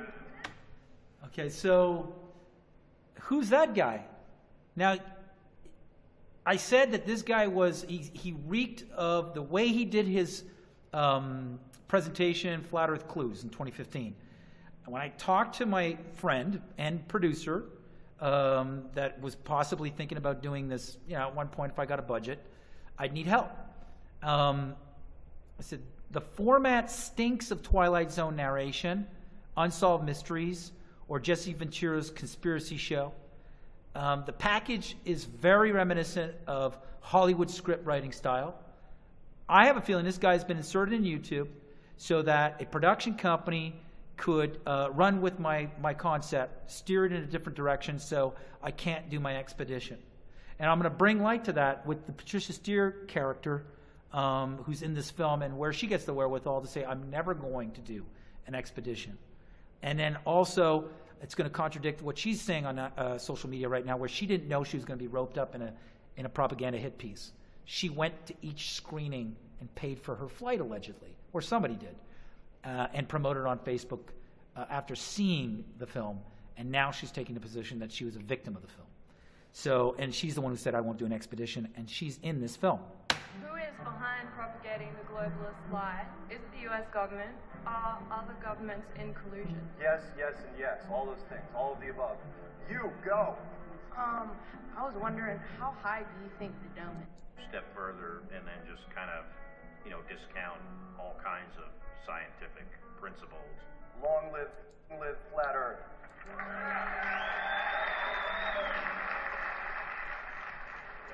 Cool.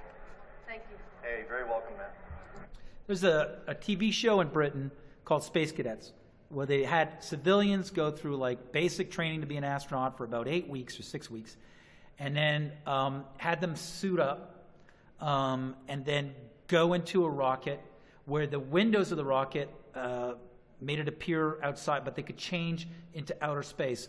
They made them think they were going into outer space and that they were actually on a celestial body or over a celestial body known as Earth. And the whole thing was done in studio, and they broke it to them after. These people had serious psychological breakdowns knowing that they didn't go into space and they were tricked in front of live audiences. You could do that to an astronaut. They did it to civilians. You could do that by signing NDAs. You could do that. You could technically, they did do that on a British Channel 4 production. I believe it was Channel 4. What is it that you want them to take away? Question everything. Don't assume anything when it comes to what you're told. If you're wrong about this, what else do you want to, revisit? Evolution? Big Bang? It runs the gamut from people that are anti-vaxxers. Denial of evolution, because it conflicts with the Bible, for example. And all of a sudden you get people that maybe work in our government that don't believe what 97% of all climate experts say. And so they're making... And what is that? If there's climate expertise saying that we have a climate problem, how come after trillions of dollars, Scott Kelly, you didn't put a camera up there so we could see the weather patterns form? And at a distance where we could see this climate crisis. So it's a fail. You don't have the Earth as a ball doing one spin on itself, which is one day on camera.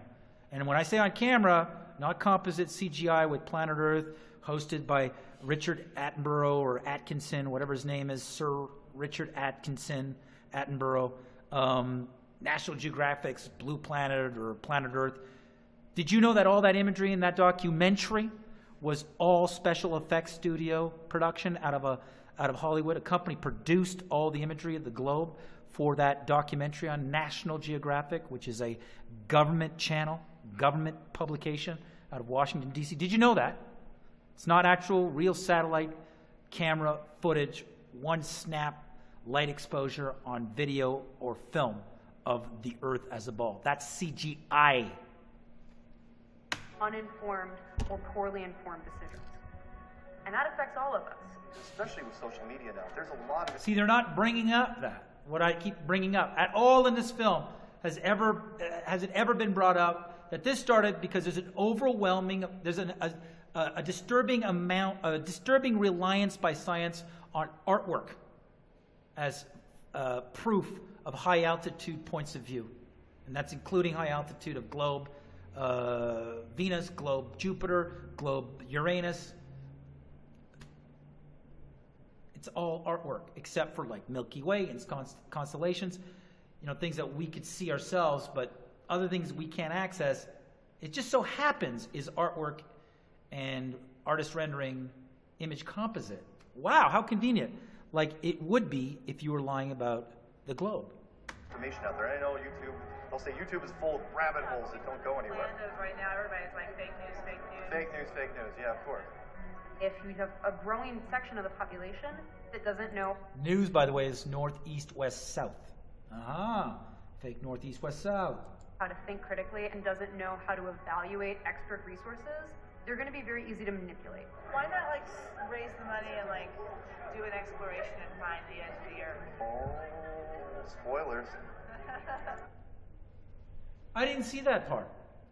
He goes, why not raise the money, maybe through a lawsuit against these three, Amazon, Jeff Bezos, Netflix, and Delta 5 Productions. I think if we put our heads together, the people that understand what this movie really is, it's a propaganda piece, and we can work with me, I can lead an expedition. The money's there. Jeff Bezos just made an extra X amount of dollars off premiering Behind the Curve, which is a copyright violation of this artwork and my likeness after I declined to participate in it, and Netflix, and Delta 5. We have $1 billion, my friend. So whoever wants to email me and get involved in either the Kickstarter for a legal fund, like where it's going to pay for a good legal team to take on Bezos, Amazon Prime, Netflix, and Delta 5, you contact me. And if you're a lawyer just getting out of school, you want to cut your teeth, like the guy who took down Led Zeppelin's too chicken to do with the flat earth and Math Powerland, you contact me. 786-355-0818. That's my business line. That's the Math Powerland LLC main line. And you can email me at mathpowerland@gmail.com or encrypted email, allegedly, mathpowerland@protonmail.com. Because she just brought it up, and then he just goes, spoiler. So are they planning on faking an expedition on a cruise ship?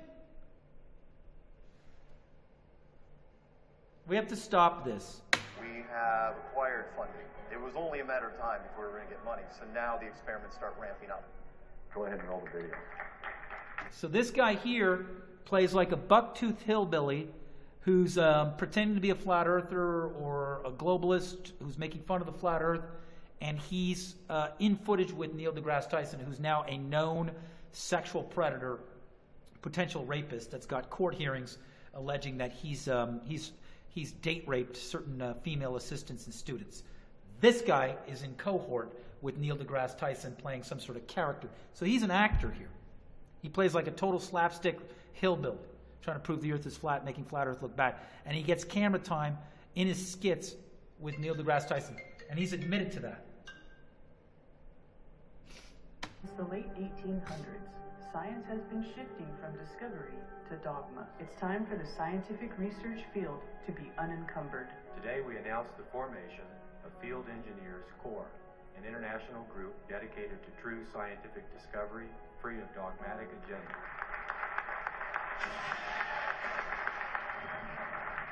This is going to be the chance to do our science and present it to the world. We will experimentally show that there's no curvature to the Earth, there is no forward motion to the Earth, as well as the energy that's coming from the stars and the sky. It's rotating around this plane at about 15 degrees per hour. You know, everything but this to get to this. You know, if it's flat, I'm not going to get to this. If it's a ball, I go in here, I'm going to get to this. Not that little, land bridge that the guy from Oregon did, and he was told, you go to the South Pole. Where's that? It's right there. And then no, you don't continue. You turn right. You just do the smallest amount of bridged land. No. 6 different teams, which is a scientific method, 6 scientists, same protocol, should come to the same conclusion. By walking and taking a boat across this, from entry point, all crossing. They should all meet almost at the same time or not, but they'll see the tag of the first team in the South Pole, and the second team and the third team, and then continue. One host country is the entry, and then another host country is the exit. It needs to be a world peace project. And if they're going to create the tension through World War III where they can't have one agree to be the exit while another's the entry, well, it's like, well, why? Because you're at war? How convenient. So it's triggering this expedition protocol of mechanisms to ensure the scientific method of crossing Antarctica through a true civilian north-south trek audit expedition to measure the continent so that it does result in what they told us it should as a landmass at the bottom of a globe, should not be impeded by theater of war, and if it is impeded by whatever protocol or red tape, we need to have an answer on paper. If we can move this towards either 2 circles, 1 ball, both 60th latitudes, 2 teams moving at the same speed hitting longitudes, and it doesn't work out in the south as it does in the north, where they're always late in the south, to preempt, the pressure, a fever pitch for a multi-civilian audit crossing, then there's something wrong. And if it continues to be sending stuff up rather than across, or control the crossing through cruise ship or one person, or these characters on some sort of Comedy Central, let's make fun of the flat earthers like they made fun of 9/11 truthers with Channel 4 and BBC and Comedy Central with, Charlie Veitch, who sold out, with Maxwell, the comedian then for Ireland, all those sellouts. Well, then there's something being hidden. And then it's civilian cannonball run, boat rush, or bloodbath, whatever the case may be. I'm not going anywhere. Plausible your dogma is, the less it meshes with reality, the larger the alternative reality you're going to have to come Okay. to. All of existence suddenly is through a different lens. I want to believe this doesn't... And phase and the W don't. Well, then the guy that was at the middle said, no, it's hitting weeds. So that ends with basically, how it was a joke, their experiment. I don't know if it's saying names here. Let's see what they got in credits here.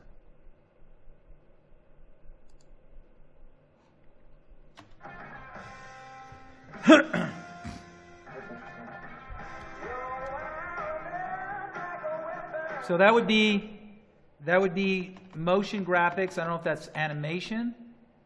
So these people here need to be sought out if you want to help me out, because I want to know how long it took to do the cell animation or the motion graphics. So we got all these camera operators there that could be summoned to see if they were directing takes. The person that was a globe believer was saying, isn't that proof the earth curves? Well, then the guy that was at the middle said, no, it's hitting weeds. We got a storyboard artist. So they did have a narrative. Is this a documentary film? A storyboard artist. So that's why I sent it the conditions. Is do they have a preconceived narrative and they're trying to fit me into that? No, I won't participate. Because the topic was generated by my comedy monologue. I have to protect that brand. I have a film project of my own. An expedition across Antarctica. This is a really disgusting, sophomoric, juvenile, B-movie pretending to be a documentary film ethic. It's a trial and error basis, and you're right. I absolutely love the video that you came out with, talking about the Monday morning armchair quarterbacks.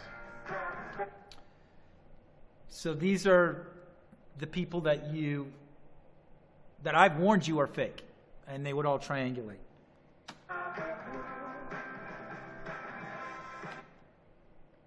So they did give credit to Scott Kelly, Spiros. So I guess they paid them or he signed off. Then tried to do it again, like to replicate that result, and we didn't get the same result. There was just nothing that we could walk away from and say for sure was decided.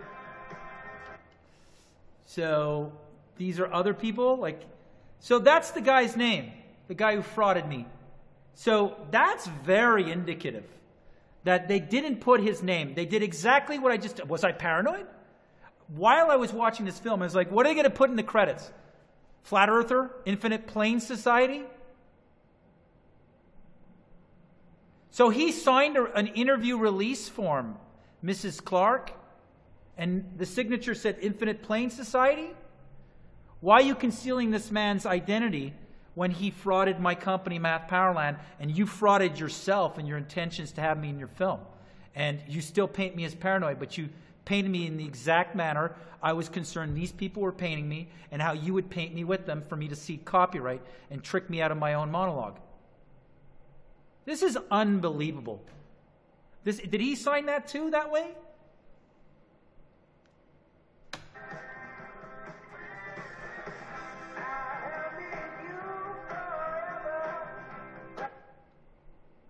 Legal services provided by Donaldson and Caliph. Well, if I can't find your address, okay, I might have to send it to them on your behalf. Alexander Yousefzadeh. Wow, I'm going to love this. Caliph Yousefzadeh. Arabic, Jewish, what is Israeli? Let's find out who these legal people are. Who the lawyers are. What's their nationality? Are they citizens of two countries? Who are their clients? Oh, that's right. Who are their clients? Right?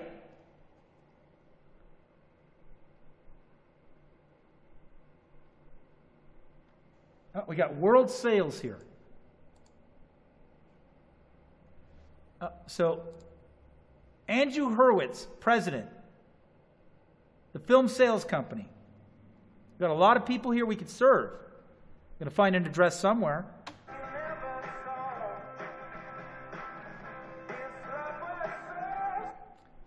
Footage and images courtesy of. Jaron Campanella is part of that. Bob Nodell's part of that. Mark Sargent's part of that. Patricia Steer, Nathan Thompson. They've all signed an interviewee release form. Excuse me. I did it. And this whole topic is generated from me. You even admit I'm the originator. Okay, so additional materials. Darren Nesbitt presentation. Flat Earth message apparently behind hillside graffiti. CBS lost it. Flat Earth, epic deception. ODD reality. Sellout crowd expected for Flat Earth. CBS Philly. 9 News. Paramount. The Truman Show. Paramount Pictures. Comedy Central. Philly Voice. Flight Time Christchurch. Math Powerland forbidden comic Matt Boylan.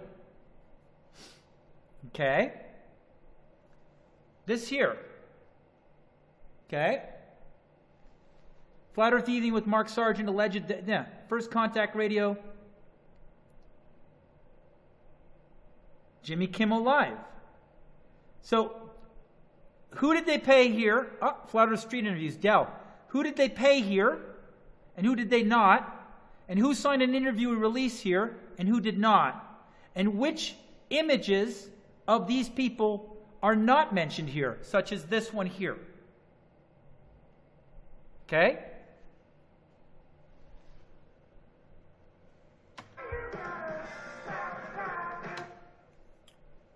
It goes again. Flat Earth Dome explains. Simplest irrefutable data, Cosmos, the Joe Rogan experience. He's lent himself out to this as well. Flat Earth Infinite Plane or Dome from Nicole Cote. So they went around searching for these people. She said she never signed a release form. It's additional materials by. But they have commons. They don't have commons on this. Okay? Lori Ferry, Math Powerland, Boylan Masons on damage control. The Earth is flat. How to Bay Flat Earth and Win, Matt Boylan. I never accepted this. I never wanted to be in this. I declined.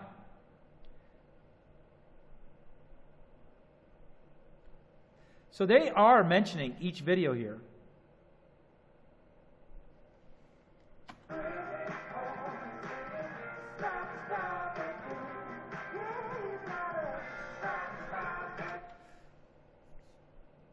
So I don't know who these people are. These are special thanks. Caltech, Brandon, Patty. Did they get paid for that?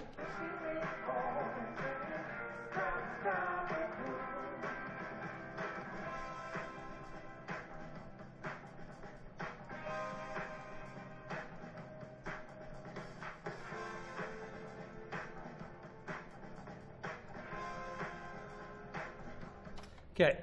Fiscal sponsorship provided by the International Documentary Association. That's another group that needs to be served. They funded this, and they apparently rule under the ethos of documentary. Nathan Thompson was doing takes. So was Mark Sargent. And you were directing takes. So there you go. All rights reserved. How do you claim something that's already had all rights reserved? Delta 5 Productions? Like my likeness and my thing? So in fair use, I think I've occupied more time than the film. In fair use law, right? I'm not here making profit off this. You are. And you're the copyright violator.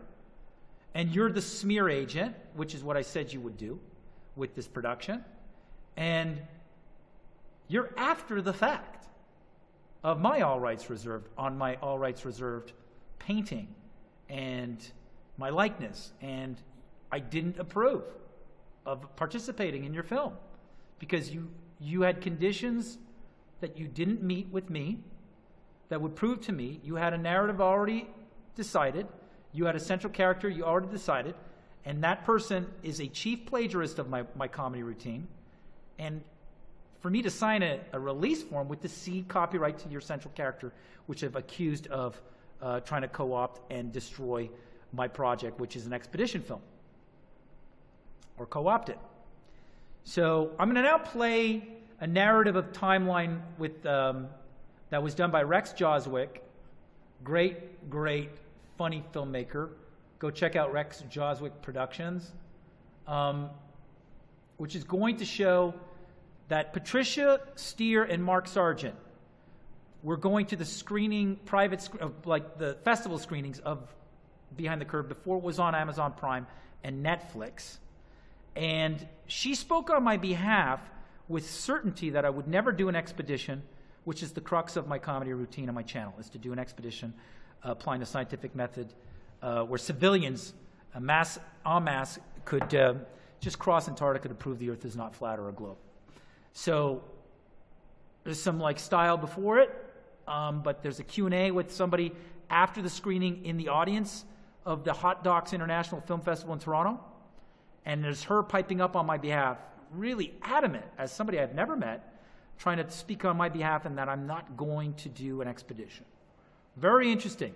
And so, and the reason why I'm going to show this is because it conflicts with her position right now on social media and vocally that she was tricked into a hit piece. Watch. Do you know what nemesis means? A righteous infliction of retribution manifested by an appropriate agent.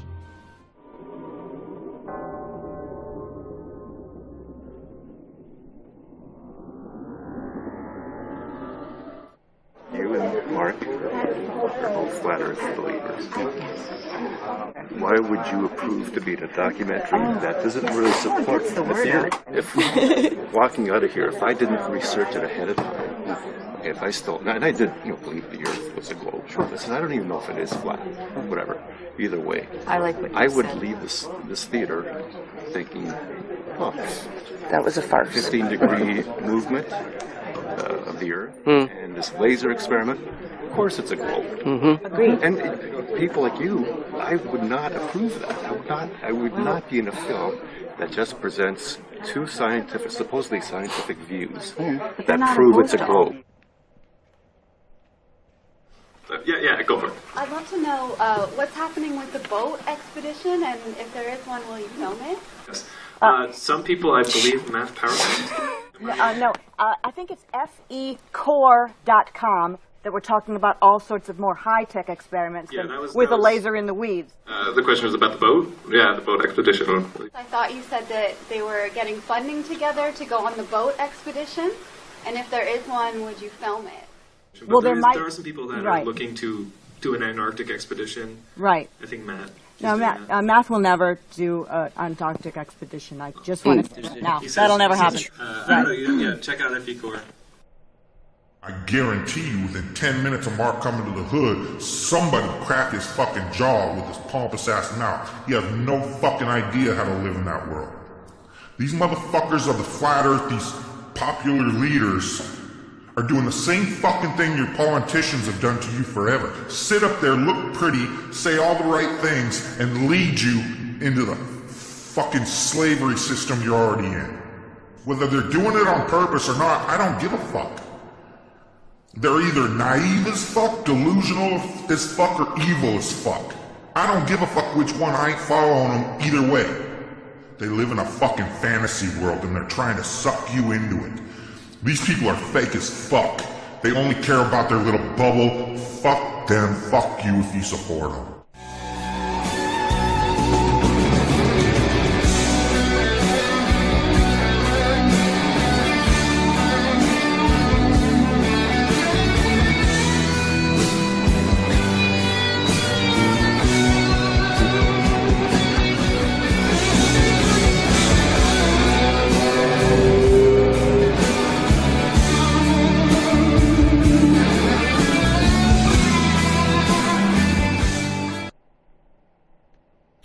So what I'm trying to convey here is that she's on social media right now claiming that she fell prey to a propaganda film that she didn't know was going to paint her in a light that makes her look stupid and part of a hit piece on Flat Earth. That's what she's saying today. But she's in a theater right there for the screening. And then after that screening, she saw the movie. There's no unseeing if you're in that audience. You've proven that you were there. After the screenings, she was promoting Behind the Curve. So was Robbie Davidson. So was Mark Sargent. So for them to say that like they didn't know and they're in a hit piece and they're victims, it doesn't wash folks. They're like a parasite on my brain, on my expedition film that is like now embedding itself as playing victim to, we didn't know that she was going to like misrepresent. You went to the screenings, and then you still promoted it as a pro-Flat Earth film. So you guys are complete sociopaths. Like, that's what sociopathy is. Just stay afloat in your opportunistic feeding frenzy of somebody else's thing. It's disgusting. And so if you want to be part of this massive legal operation, like trying to untangle this and finding a good legal team, please email me. I'm serious, because I'm not going to let these people stop human beings and the United Nations right to travel, the right to mobility concerning passing the 60th latitude for a real thorough, complete measurement through a north-south double traverse of Antarctica with 6 different scientists, 6 different scientific communities and witnesses that are civilians that are not affiliated to UNESCO, the United Nations, or the Antarctic Treaty Project, or any world military member of the Antarctic Treaty Project. And by all means, any of the 150 or so nations that are not signatory members of the Antarctic Treaty Project, if they want to get involved, a city councilor, a politician like Madame Gatineau, Madame Lemure up in Gatineau, Quebec, who came out recently questioning la redondité de la planète Terre comme sphère, the curvature of the Earth. And she's had to resign. I mean, we are looking for politicians that want to file motions on behalf of nations at the UN to open up an audit before the United Nations collapses under the U.S., violating Protocol 1 of the Geneva Convention and the United Nations Charter of Human Rights by invading Venezuela, making the whole thing collapse like the League of Nations before World War II. I mean, come on, man. Like, it's chop chop. I'm the real man. I'm the one who started it. I'm still here. We're stripping it down, right back down to a comedy monologue. And anybody who's not smearing me and is pushing this monologue for what it's supposed to really represent, by all means, I give you the right. But if you're going to take my work and then attack me or twist it or smear it, you're in violation of my moral universe as the originator, as Behind the Curve has attested and admitted, and especially during email correspondence, of this tremendous event that's been triggered by a comedian who then has a channel to push the globe right over the edge.